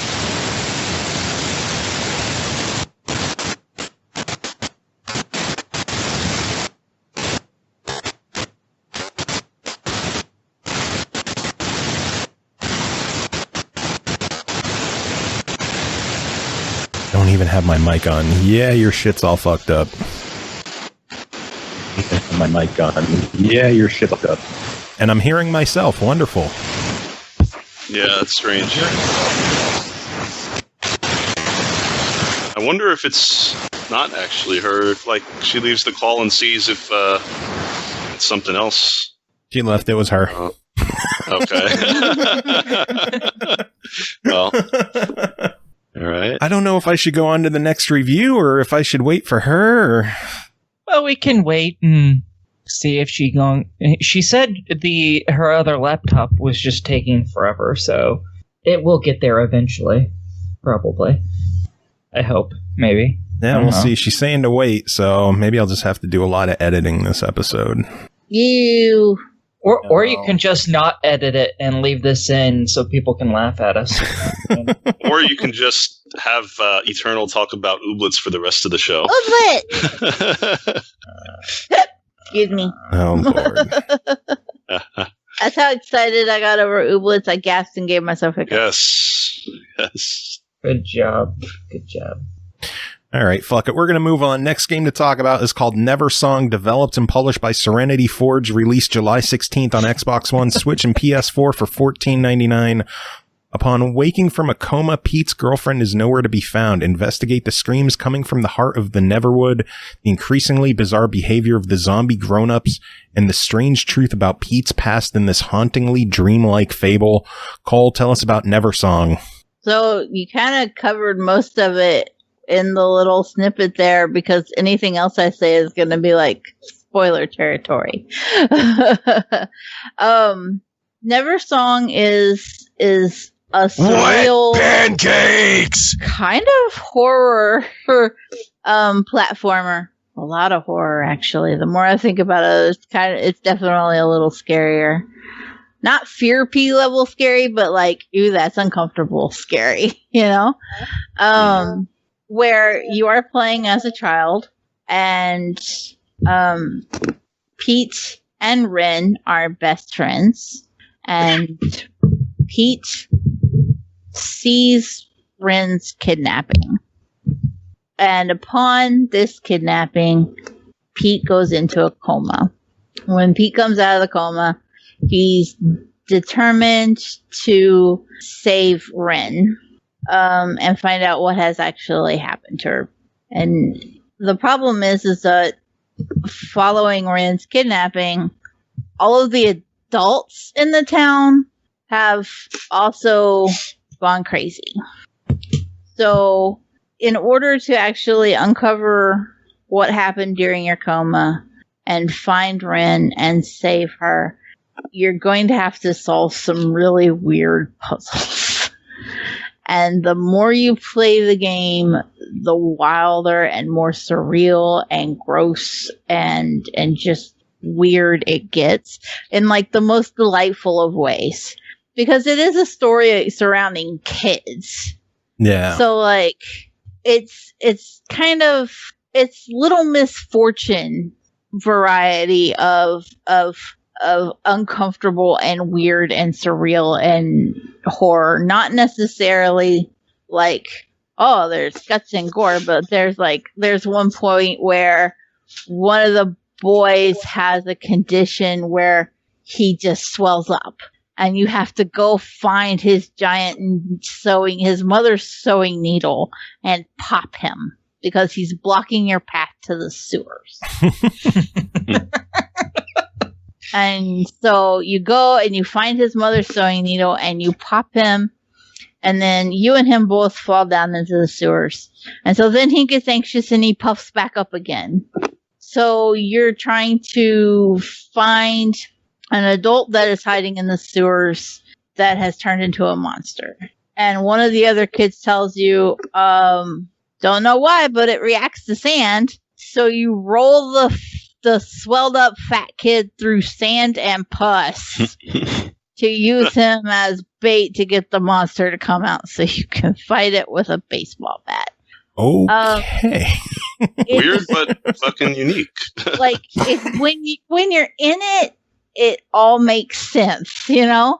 You're in this world and you're like, fuck it, anything could happen, sure, you know? And you're there for it. When you describe it to anybody else or tell them that you played it, they're gonna stare at you like something's wrong. Like, you guys are something doing clearly is. This is what you guys are digitally doing to me right now. But that is the reaction that, you know, and that's how you feel when you're playing it. Even though it makes sense in the world that you're in, you're still just kind of like watching every bit of it. Like, is this really what's fucking happening right now? Is this where we are? Like, I have to roll the kid through pus and sand, and then if you accidentally roll him through water and he gets cleaned off, and you gotta roll him back through the pus and the sand again because he's gotta be stanky to get this centipede's attention. Like, what the fuck? When you're playing, you're like, what the fuck am I doing? But you know that's what you're supposed to be doing.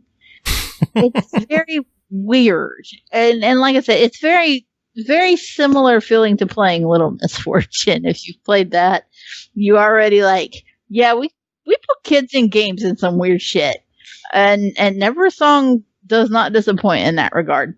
It is a dark, grim story though, and that's something to take into consideration. Like, if it bothers you to see kids in these kind of situations. And at times there were moments where I was like, man, I don't know if I can hang in there for this because this is harsh. Then that's something to take into consideration as well. The art is very paper doll cutout look. I absolutely love the art for Neversong. Yeah, this one caught my eye also. I heard a lot of good things about it too. It's so grim. It's like, it's painfully pretty. Does that make sense? Yeah. Like, you're like, it's not pretty in a traditional sense where like you're like flowers and shit. You're like, right. You get the sadness and the emotion of it just from looking at it, but you're like in a pretty kind of way. Mm-hmm. Except for the pus and the sand. I will forever be traumatized by that part. I can only imagine how much worse some of it is. I know some of it is worse, and I don't want to spoil anything beyond the pus and the sand. But whew, it's both grim and lovely, and emotional for a story. And I think in part because it is children that are the focus of it. I don't think it would have the same emotional weight if it was focused around adults. You'd just be like, yeah, it's a dude going to save a girl. That's what games are, you know. But because they're kids and you know, the main character has that weakness. I mean, he didn't just like fight back when she got kidnapped. He was like, fuck it, going into a coma. You know, it carries that kind of emotional weight. And like the game, there are other kids that are like, well, yeah, we couldn't expect you to do anything, right? Could we? There you are. So it carries out throughout the whole story where you're shouldering the burden of his fuck up just from the get go. I absolutely loved it. It's not a very long game, but it is one that definitely sticks with you emotionally, and the story will stay with you if you can get past the pus. Yeah. It kind of reminds me of like Limbo from what I've seen of it. Is that kind of how it is? Like puzzle platformer kind of? Yeah, pretty much. Yeah, that's that same kind of gameplay. Nice. Especially with the puzzle element. There is some combat, you know, like I said, you got a baseball bat, you can whack shit. I mostly used it to whack pumpkins because I thought that was more fun than anything else I could whack. Oh, no. I do want to know who was going behind me and replacing all those light bulbs I busted, though, from scene to scene. If all the adults went poof, who was changing the light bulbs? No, Lord. So unbelievable. Just ruined my immersion. No. But I had a fantastic time with it. It's a wonderful game, but it is grim and dark, and it's not for everybody. Well, then your verdict for $15. I'm gonna roll with a buy it, but just take into consideration what the content of the game is. Sounds good. Also so good if you hate is us, then don't buy it. No Time dropping more biddies. Thank you, No Time. Dropping bits. Thank you, George. All right, do we have a Surly? Present. Yay, and we don't have a lot of noise. That is good. Yay. Oh, well, I haven't been talking for that long. Ha. All right, next game to talk about is called Radical Rabbit Stew, developed by Pugstorm, published by Sold Out, released July 16th on Xbox One, Switch, and PS4 for $15.99. Radical Rabbit Stew is a hair-raising action arcade puzzle game, perfect for new players and 16-bit retro fans alike. Get your super spoons ready and whack those crazy rabbits into saucepans to free the space chefs that think fast or the bunnies will attack. Surly, tell us about this one. Oh. Okie dokie. So, Radical Rabbit Stew, which I will shorten to RRS because try saying that 3 times fast.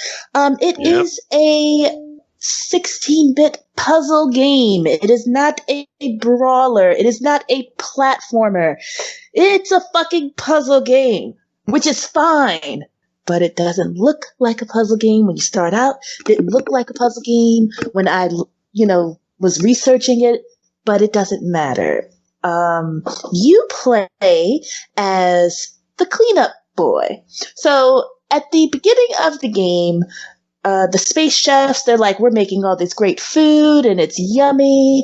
And there's a rabbit queen and she is jealous of the space chefs because all she's eating is bland, tasteless ass veggies. And she wants to eat the delicious space chef food. So she sends her bunny minions to kidnap the space chefs.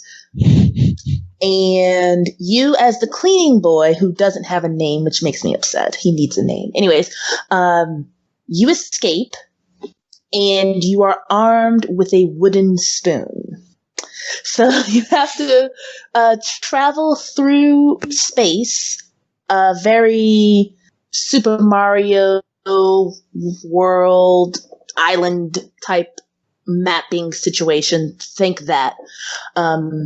Through each of the levels to save your space chefs and defeat the evil Bun Buns. So they don't look evil, they're quite evil. Oh no, they're just bunnies. I just call them Bun Buns because they're even better. They should have called them Bun Buns. They should have called them Bun Buns. The Bun Buns are evil though, and if you get caught by a Bun Bun, it actually eats you. Nice. And the animation for that. Okay. The animation for that is actually really, really disturbing. Because it's still 16-bit and the colors are actually really, really nice in this game, very vibrant. But you're getting chomped to death by a bunny. And it will do a couple of things once it chops you. It will send out a heart, which is really funny. It will burp up your chef's hat and then wear the hat, or it'll wink at you. And I don't know how I feel about that because on one hand, that's really cute. And on the other hand, you just ate me. So, but the wooden spoon is your weapon of choice. And what you have to do in order to defeat each level is you have to whack the Bun Buns with your wooden spoon, which stuns them. And then you have to whack them again to send them into a pot and cook them. So good stuff. This game is very meta on several levels, but it's all done in a really, really cute way. So as long as you don't think about it, you're all right, I suppose. But I had a lot of fun with this game. Oh, we should talk about the music. Music's great. It is stellar. It is upbeat and retro. It puts you right into the action. I really, really enjoyed it. The gameplay is also pretty damn tight. The controls are comfortable. They all make sense. And it's pretty minimal. You just have to, whack the Bun Buns and move around. There are some really interesting game mechanics. For example, you can whack the Bun Buns, and then if there's like a space in front of you, if you whack the Bun Bun will just go until it hits something. Because after all, you are in space. So I guess the law of aerodynamics or whatever the fuck that law is where it says an object in motion will stay in motion. apply it here. So the bun buns will keep going till they hit something, which is actually bad for you because if you have like 2 bun buns that you have to put in the pot and you hit a bun bun off the level, well, you've now failed the level and you have to start over. Oh, you fucked up. Yeah, like you done goofed. Also, you can kill yourself in these levels because they don't all have walls. There's just space. So if you can literally walk off a level and kill yourself. In the beginning of the game, you start off with 1 life. So if you mess up, you start over in any way.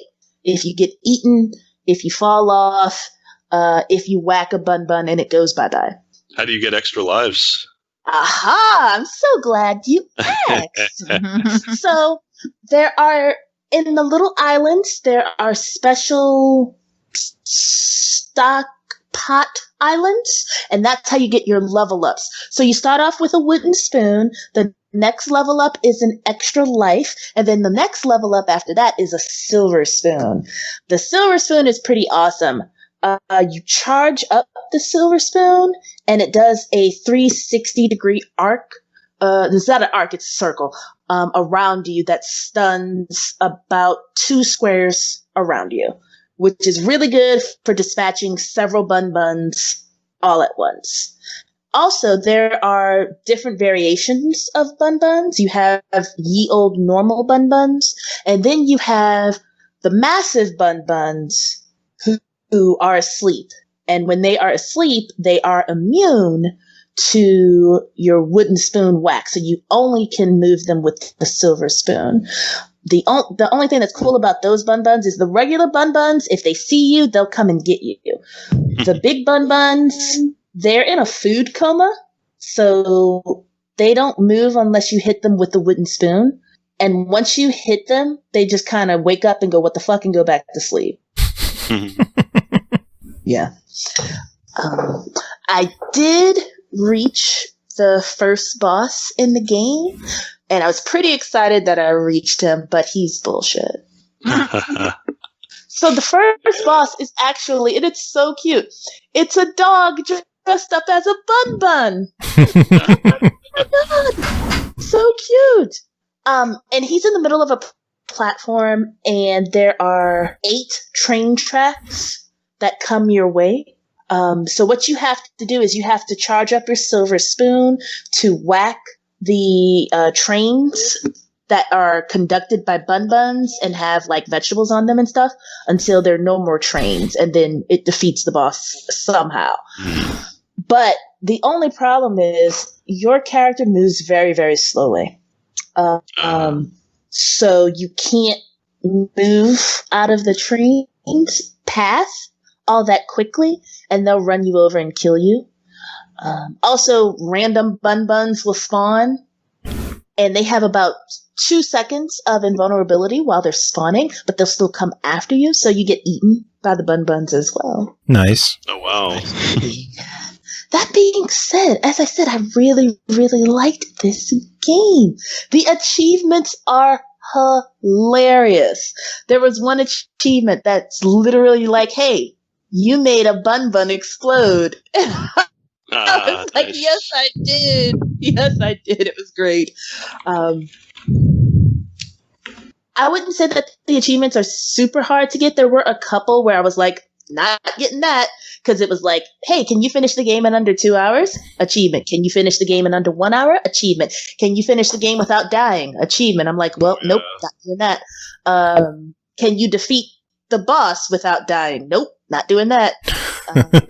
To be fair here, I looked at true achievements, and there's nobody that completed it, even though it came out only yesterday. I mean, some people might have had review copies as well. No. And there's still nobody that even beat the game yet.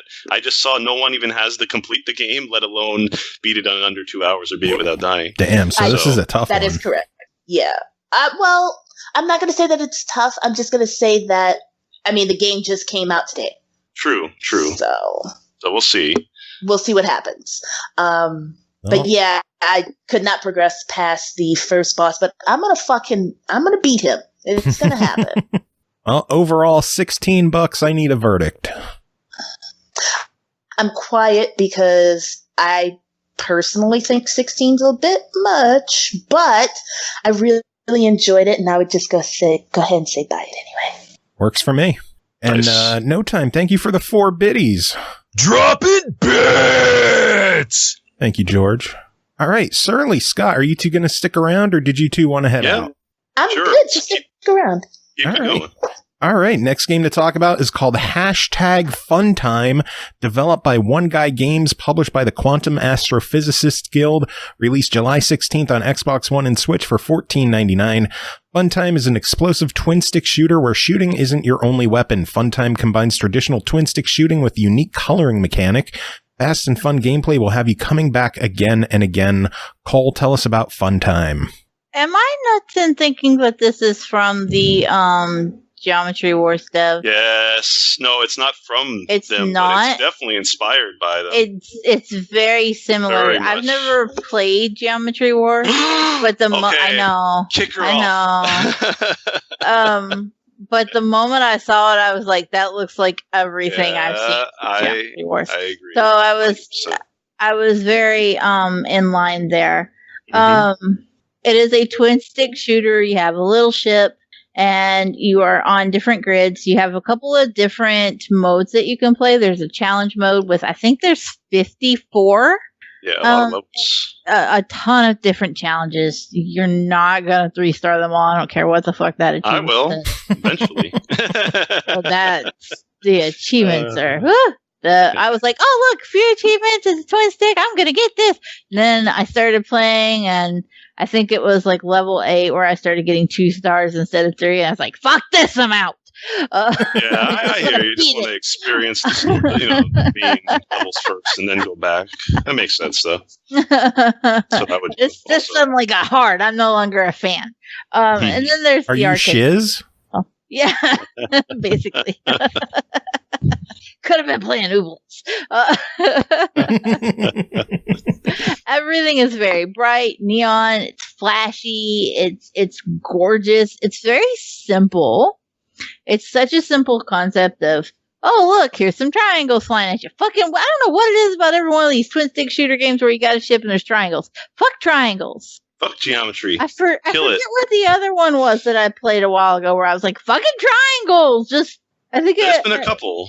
There was one with the mothership in the bottom, and you had to save the mothership, and then there were triangles that come out, and they were like everything else was fine until the fucking triangle showed up, and the same thing happens in #Funtime. Everything's fine and dandy until there's triangles, and it's just like I've just decided I don't like triangles. This tangent brought to you by triangles. Fuck them. Anyway, yeah, you shoot shit. There's a few extra little nuances involved. You can change the color of your ship using the face buttons on your controller. If you press Y, it turns your ship yellow. If you press B, it turns it red. If you press A, it turns it green. If you press X, it turns it blue. It's magic. But the reason behind this is that A, if something hits you and it's the same color as you, it doesn't hurt. Mm-hmm. And B, if something hits the color trail you're leaving behind and it's the same color as that trail, it A, gets blown up, and B, you get triple points for it. Ooh. Yeah, that's pretty neat. That's fancy.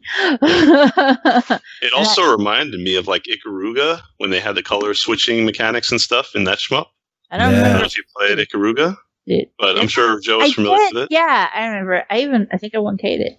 I forgot. I didn't even 200. It was very hard completion. I didn't do that Maybe one. I didn't.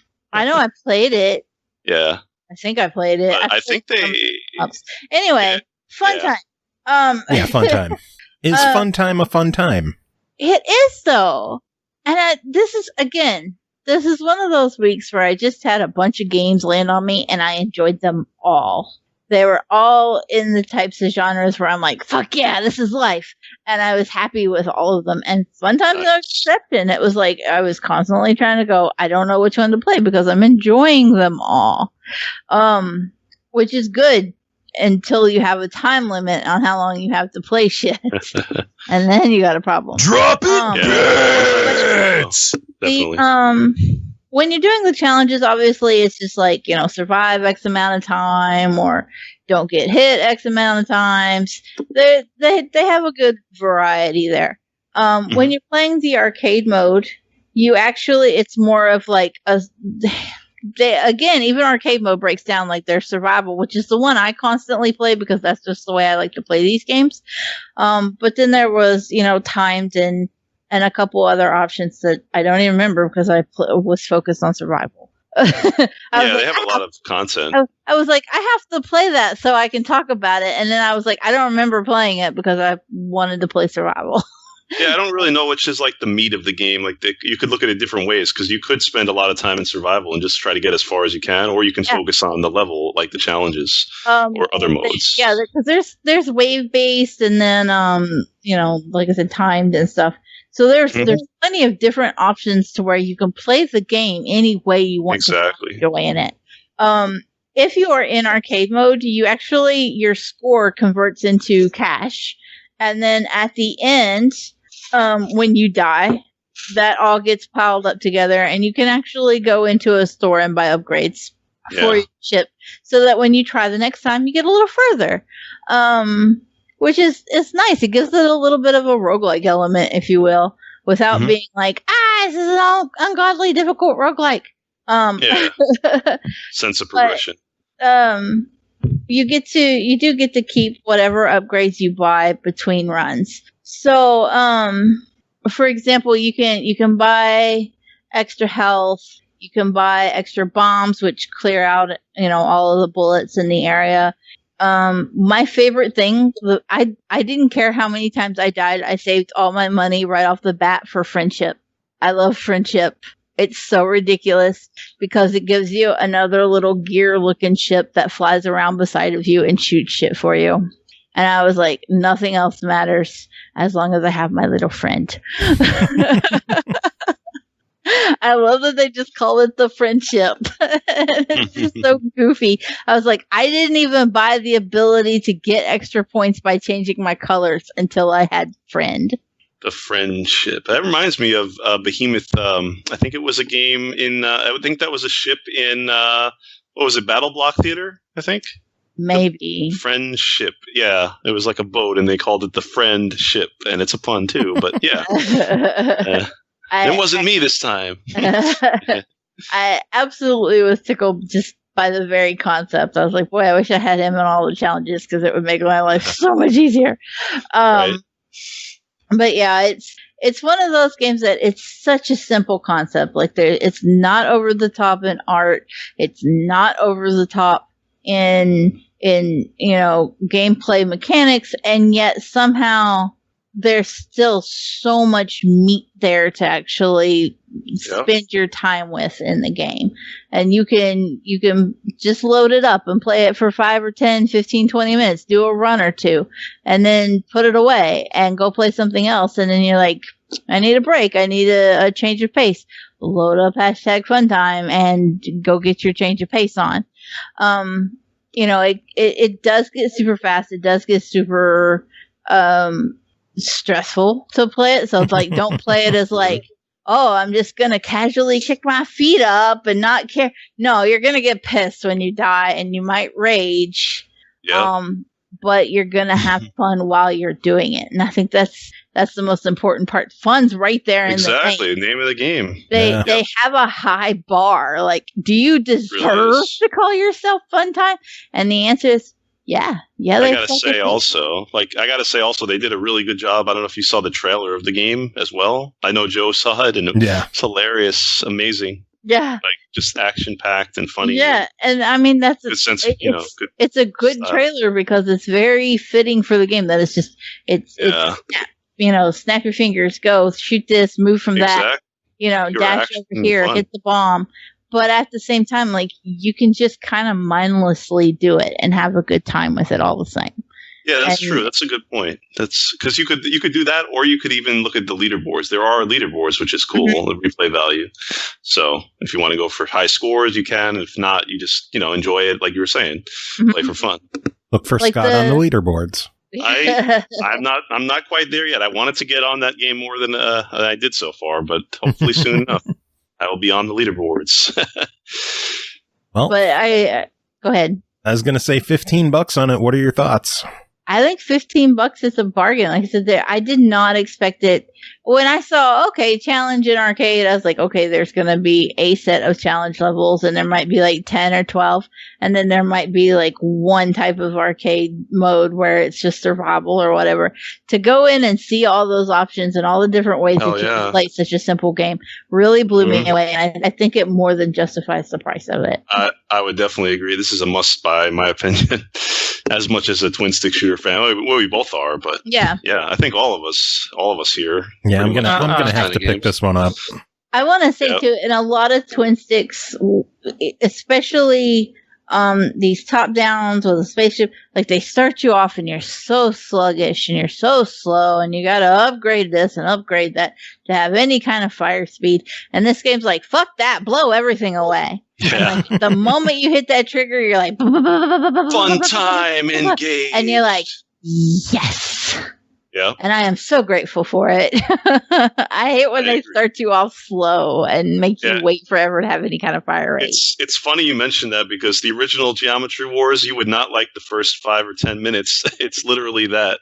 And dumb triangles that you shoot that don't do any... Well, the triangles actually in that game are not that bad. So you can get your revenge on them. There you go. Eternal. Go play Geometry Wars. You can get revenge on motherfucking triangles. Yep. But yeah, this is definitely seems like an awesome game too. Funtime. Awesome. So Funtime is a fun time. Indeed. Good times. Yes. Next game to talk about is called Res Please, developed by Longneck Games, published by Graffiti Games, and released July 15th on Xbox One, Switch, and PC for $14.99. Take control of two wizard brothers who possess the power of resurrection in a gorgeous pixel art world. Solve puzzles, platforming challenges, and encounter dangerous monsters and traps that will require you to kill one of the brothers to advance. Single player and local co-op included. Cole, what is Res Please? So that's pretty much it. It is a pixel art 2D platformer, and you do control two brothers who have stayed out at the bar the night before a big test, and one of them gets killed during the test, and so it was like, no, you had to do it, and now I've revived you and everything's fine. And it's convoluted and it's weird setup, but you're like, okay, fine, I'm here for it. But that boils down to every puzzle while they're recovering from being rezzed, because Res Police, the world shits the bed and there's monsters and bad things have happened, and now you got to go save the world. But every puzzle that you come across is gonna require a dead body to get through it. So every time you go through, you're like, who am I going to kill so I can accomplish this? And then you just throw one of the brothers on the spikes and hope for the best. The thing is that you have the ability to revive one, whichever brother doesn't get sacrificed to the spikes, can be revived by the other. Just the simple, if you're playing single player, you just press Y. Probably the same in 2-player mode. I actually didn't play in 2-player. My kids have had a lot of shit going on, and I don't want to deal with them right now. So I didn't want to play the game with them. I'm like, I was going to play 2-player mode, but my kids are assholes, so fuck them. I was like, nah, it's look, Pokemon DLC recently came out. They got Breath of the Wild recently. I can't get them away from the Switch to do literally anything else. So here we are. I played this by myself. Goddamn kids. I would say that playing it by yourself is definitely the weaker way to play Res Please, because you, when you're playing solo, you have to control both characters. Yeah. And in a lot of games where you have a 2-character play and one of them, has to dawdle behind while you're controlling one, a a lot of times, like, they give that character some kind of AI movement so that, like, you can at least have it keep up with you. Res Police does not. And so if you get ahead of it, of one of the other characters, then you have to press Y and you have to go back and rerun that whole area you just did. It's often not a big area, but that's still just a pain in the ass. I don't like having to cross the same area twice just to get to the next puzzle. It's just an unfortunate thing when it kind of takes you out of the moment and breaks up the gameplay a little too much for my liking as a single player. If you're playing it 2-player, doesn't fucking matter. You're both going to run at the same time. But if you're playing it by yourself, you're like, gotta take one character, gotta go all the way back, get the other character, and bring them along now. No. Yeah. Seems focused on multiplayer, like co-op. It definitely is. Even though that single player option is there, it doesn't fucking want you to do it. Now, when you are playing, like I said, you have to almost always sacrifice one of the brothers to move along. And then you have 3 Lazarus stones. And you use up your Lazarus stones every time you have to revive one of the brothers. So you have to be careful because you can't just like haphazardly throw somebody into lava while you're trying to figure out the puzzle. Or if you make a misclick and jump, somebody dies and then you can't finish out the puzzle because you don't have enough stones. Usually before you have a puzzle, there will be a stone you can pick up. But if you run out, you're going to have to press start and restart. There's also an option in the menu. Calm down, Aki. I'm getting there. Yes, there is an infinite option in the menu. So if you want it to be a little easier, you don't have to worry about the stones. You can go into the menu and turn on infinite stones, and then not have to worry about that. That's the best way to play it. If you want if you're playing it alone, fuck it, you're gonna need to turn on the infinite stones. Excuse me, sir. There's a cat licking his butt in front of me. Move. But yeah, you're definitely gonna want to turn on infinite if you're playing it alone. Now, if you're playing it 2-player, you're a little more able to suck it up and take on the task of trying to do it the hard way. But one person alone, just save yourself the headache. Okay. No. Thank goodness they even included that option because I did not expect to see it. When I clicked it, I was like, "Oh, this is so much better." The question I is, wouldn't have finished the game if that wasn't there. I don't think you could, as a single player, finish the game without infinite stones. You could, because the puzzles don't change. I'm sure there's people who are ridiculous enough to do it. I'm not that person. And you still get achievements is the question. Yes. Yeah, that's good. Yeah. So, shout out to that. At least it doesn't punish you in any way. I think it does a little bit. At least it seemed to when I played it. It seemed like I couldn't get above ranks when I used infinite. I don't know if it includes the ranks. I didn't even pay attention to the rankings. I was just like, that's a thing, and moved on because I don't give a fuck. When a game has rankings, I'm like, okay, and carry on because otherwise I can get obsessive and not do anything else. Yeah, I don't remember if there was any achievements for that or not, but not sure. Because again, ranks don't solo and not a good mix. Fuck that. But that is something that if you do care about that kind of stuff, that's something to take into consideration because you probably can't get higher rankings as a solo person. I'm sure there's somebody out there willing to prove me wrong. Don't give a fuck. Of course, you're an anomaly. You're an anomaly, and you don't exist to me. Yep, earn an S rank on all levels. There's an achievement for that, and fuck that. You have to play achievement. Yeah, you have to play co-op in order to get that. You're not going to be able to move fast enough because it takes into consideration how fast you move. If you found there's a secret in every level that you can find, and how few deaths you have in it. Wow. Yeah, and you can't. And the way you control this is you switch from one character to the other to move. Yeah. So like, if you have to do an alley up where you lift somebody up over a higher ledge, you have to control one character and then press the trigger and then it swaps you to the other character, and then you have to move that character toward the other one to run and jump up.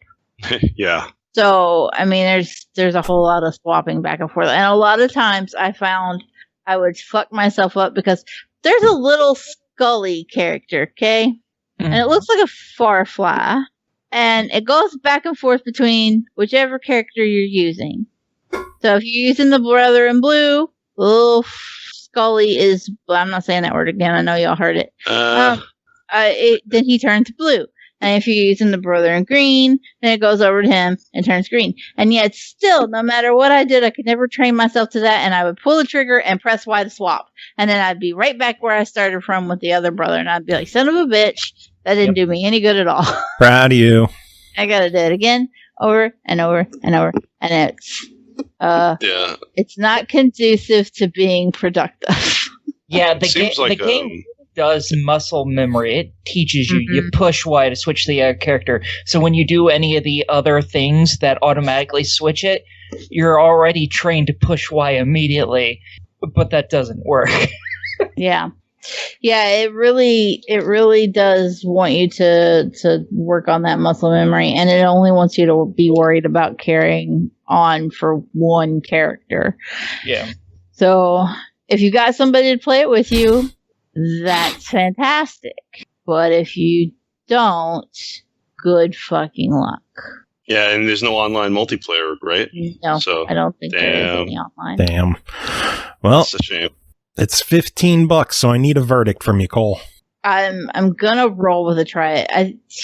It's not bad. It's just that if you're alone, it's not ideal. Yeah, it just punishes single players. Yeah, and I think it's just far better suited for somebody who has co-op that's consistent and actually good at games, and not 7.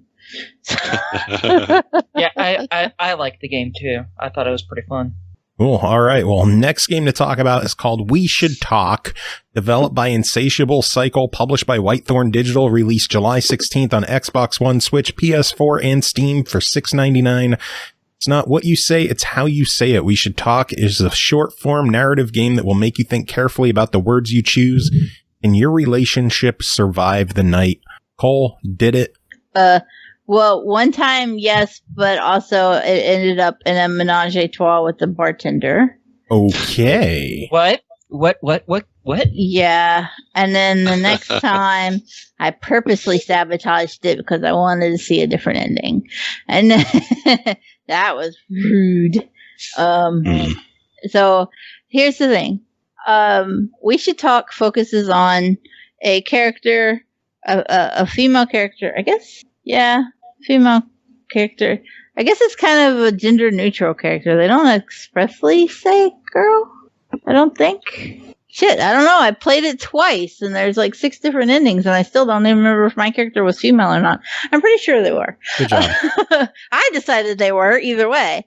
Anyway, you're in a relationship with a female named Sam. And you have a tendency to go out and hang out at the bar a lot. And Sam's not okay with this. So while you are hanging out at the bar, you get to interact with a couple of different people as well as Sam via text. And the way that you frame your sentences for your responses determines how they respond and how the game ultimately ends up. Your first encounter is with the bartender, and you got to order a drink. So you can order, I think the first time I did it, I ordered a whiskey on the rocks in 5 shot glasses. Just because I could. The next time I ordered a grenadine and a soda straight or something like that. It just like you can. There's usually 2 to 3 different options that you can choose from on each wheel, and then there's usually 2 to 3 wheels that you can manipulate in the pink box to get the options to line up to make the sentence for the response. So, in one instance, my girlfriend asked if I want to go on a date to the gym, and your options are like the gym or fuck no, I don't want to go sweat around other people, or like, yeah, that sounds romantic. So you can even give mixed responses where you can be like, really? At the gym? Fuck yeah, let's do it. And you're like, you can give some real mixed signals here and really fuck with that relationship to get where you're going. At one point, I was both flirting and telling my ex to fuck the fuck off, just to see what would happen. Because, like I said, there's so many different endings that the way that you can piece it together really just gets wild. I really, really enjoyed the game. It's very short. I think my first playthrough was like 15 or 20 minutes. And it goes quickly. It's a one-off, and then you're like, okay, but I gotta see, what if I had chose something else? And multiple endings. The payoff is very much in playing through. Like, there were a couple of the options I was choosing, and Dee is like looking over my shoulder going, what are you saying? And I'm like, look, I already saw what could ultimately just be the best ending when you get to have a menage a trois with a bartender. So clearly I'm fucking this up just so he's like, that's not shit you would normally choose in a game. I'm like, yeah, because I want to see a different ending, because I got to talk about it, and I can't just be on there talking about how I got to have a lesbian three-way with the bartender, okay? So I mean, you could. I could. It doesn't show anything. It's just like, you just see 3 pairs of legs and feet sticking down, and it's very much like, so you got to have a relationship, a more open relationship. Because ultimately the whole premise is neither one of you are particularly happy in the relationship, and so you need to talk, and you need to decide, is the relationship worth saving or not? But the choices you make guide you along as to whether or not you ultimately decide yes or no. Very easy achievements. I'm really surprised nobody's thrown out a guide for it yet. I heard one thing about it, that they might be easy, but I think there's a few broken ones, but the dev is already working on a patch, apparently, from what I heard. There's definitely some that I was like, I know I did that. Yes, it's good they're aware of it, and they'll probably fix it, hopefully. So I would fully expect a patch, but if you played One Night Stand, I feel a little bad comparing anything to a Ratalaika game, just because it has a reputation. But if you played, I did like One Night Stand though. But if you played One Night Stand, and you know how like you had the different options for the different endings, it's very similar in that regard. Whereas like how you interact with the different people that you chat with as your character over the course of the night frames how it ends in the end. But I definitely recommend breaking out of your comfort zone and seeing some of those different endings at the same time. Cool. We should talk. Even if it leads to your significant other standing over your shoulder, being concerned about what you're choosing. Hey, everyone has to get awkward stares sometime, right? I get more than my share at this point. I've been married to him for almost 20 years. I don't know how he's got any awkward stares left. Well, this one obviously caused some, so for $6.99, what's your verdict? Oh, it's easy. At that price, it's good quality. The story is actually really well written. There are plenty of options. It's an easy buy it. Cool. Yeah. And it's $6.99. So, yeah. Hanging up now. Bye. Oh, you can't hang up yet because we're about to get naughty. It is time for SML After Dark. Yay. Ooh. We already had a lesbian threesome at the bar. I know. If I would have known that, I would have included this in SML After Dark. Yeah, I wasn't ready for it when it happened there. I would say that was a perfect segue into After Dark. It was a perfect sex way. Sex.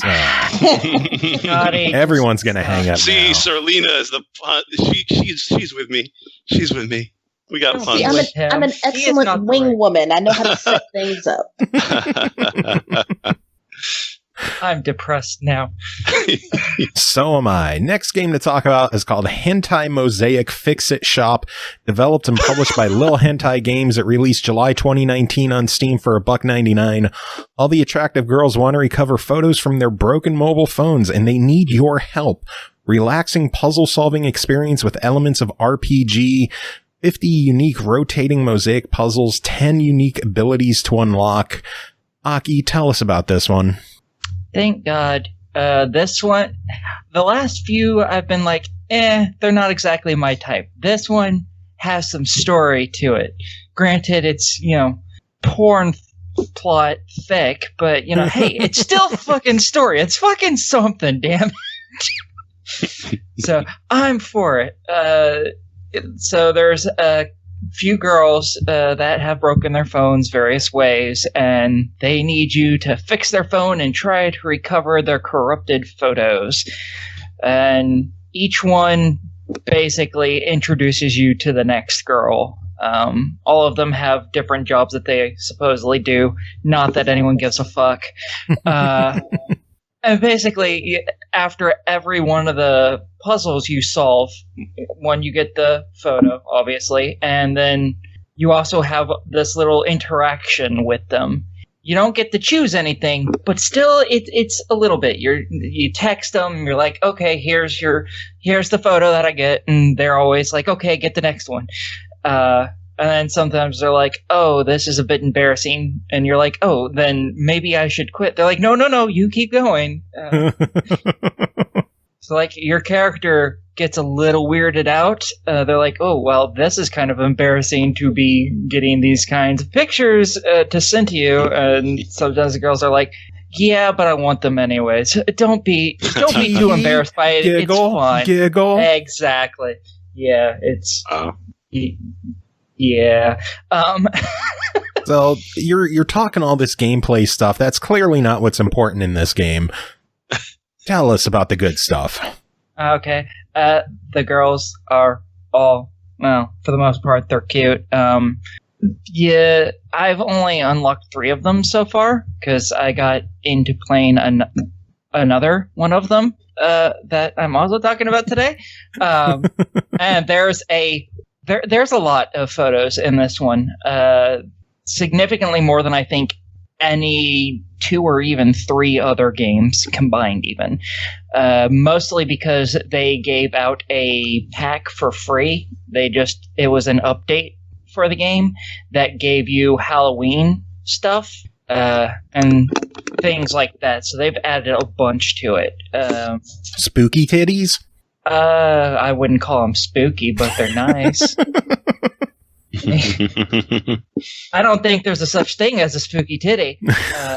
I can argue that there are. Well, yeah, I guess that is true. Carry on. Now my brain is focused on spooky titties, and now... Oh, Jesus. Anyway, carry on.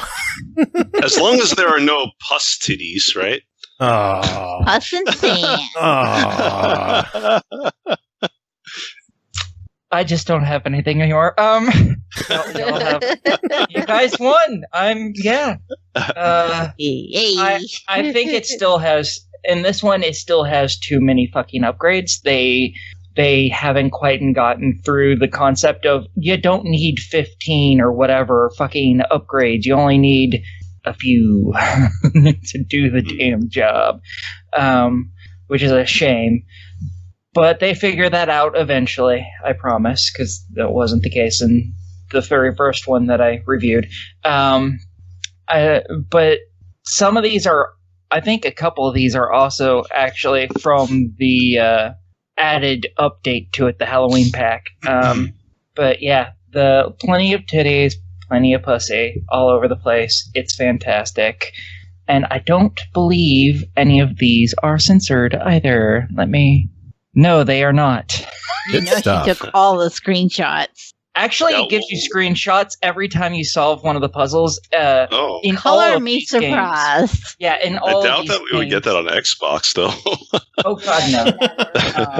I mean, the closest we got was Metropolis. Remember that one? That was the closest we'd probably get to something like that. I never got to play that game, which is a shame. Gems of porn, as I call it. Gems of porn. Yeah.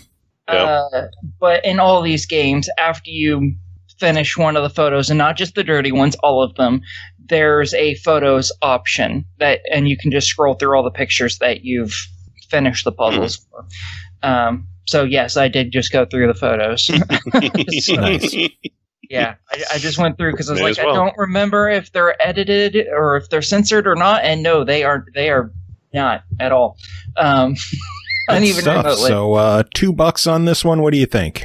Yeah, I think it's worth it. I mean, if you've heard all of these games and you're like, okay, that seems interesting, obviously you want to buy them. If you're like, oh, this is fucking disgusting, then I don't know why you're still listening, because you knew what was coming. Yeah, and especially because still listening because Joe makes me be here. Sucks to be you then, now don't it? Enjoy it, because we got one more to go, which is called a Hentai Mosaic Neku Waifus, developed and published by Lil Hentai Games, released July 27th on Steam, or no, not July, January 27th on Steam for $1.99, my bad. Hentai puzzler, microvisual novel with a sprinkle of RPG. All the Neko girls in town heard about you. Now they can finally meet you. Aki, they finally get to meet you. What happens? They're all skanks. Sweet. The visual novel aspect of this is not the fun one that was in the second one. Instead, it's all just, they speak to you and you sit there. The cat got your tongue. Yeah, that was a bad one. But I don't care. It's better than all of them Scotty does. I don't know. Blue Blitz is still probably the worst of the night. That was the best. Anyway. So, Neku Waifus, tell us about it. And that one's actually surprisingly small. That's what she said. Yeah, when looking at your crotch, I know. Yeah. We're so close to the end of this show. Please, let's just do this last one. To the climax. Let's go. This shit's almost done. It's been 2.5 hours. I want to finish this the fuck up. Okay, there's 4 groupings for this one. 3 individual cat girls and 2 of them getting freaky together, which is always fantastic. There's, I think, 9 photos for each grouping, with the last 3 being the 18 plus DLC, which is free, because of course it is. I don't even know why it's DLC and just not part of the game like all the other ones were, but whatever. Story exists in it as well. It might as well not exist at all because it doesn't make any fucking sense. The girls are all like, hey, yeah, just bring me up to your home, and then they try on tons of different clothing, and then less clothing, and then significantly less clothing. And, well, you get where I'm going with that. They've cut back on the upgrades a lot. Think buck.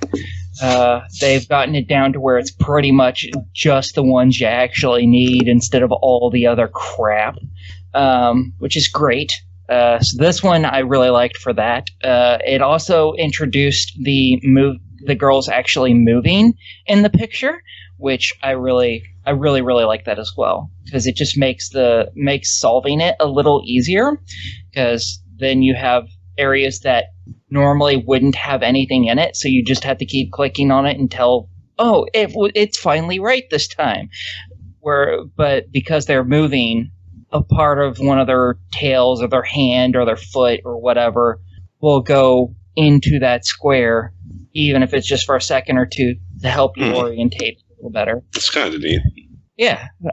So I really like this. These 2 I really like. So, yeah. Nice. So $2 on it? Totally worth it if you're into these types of games. And if you're listening to this, you're a pervert, and you probably are. Good stuff. Nice. All right. Well, that is it. We made it through Huzzah! Huzzah, indeed. Aki, thanks for being here. Scott, thanks for being here. Surly, thanks for being here. It's especially thanks to all of us but Scotty, because not only are we here, we put up with him. Put up with my puns. Yeah, pretty much. Yep. Hey, I didn't interrupt Eternal this time, did I? Maybe I did. Yeah, you did. Not as bad as that other time I was on. No, you didn't. It's fine. It's fine. It's all good. It's all good. I interrupted her this time too. I feel. Yeah, I don't feel so bad anymore. No. Well, you should feel I'm bad. the perfect guest because I don't interrupt. I let people say what they need to everyone say. loves Surlyna because she can get away with the puns. I can't. Except for that time that the microphone got all fucked up and we just heard. Oh.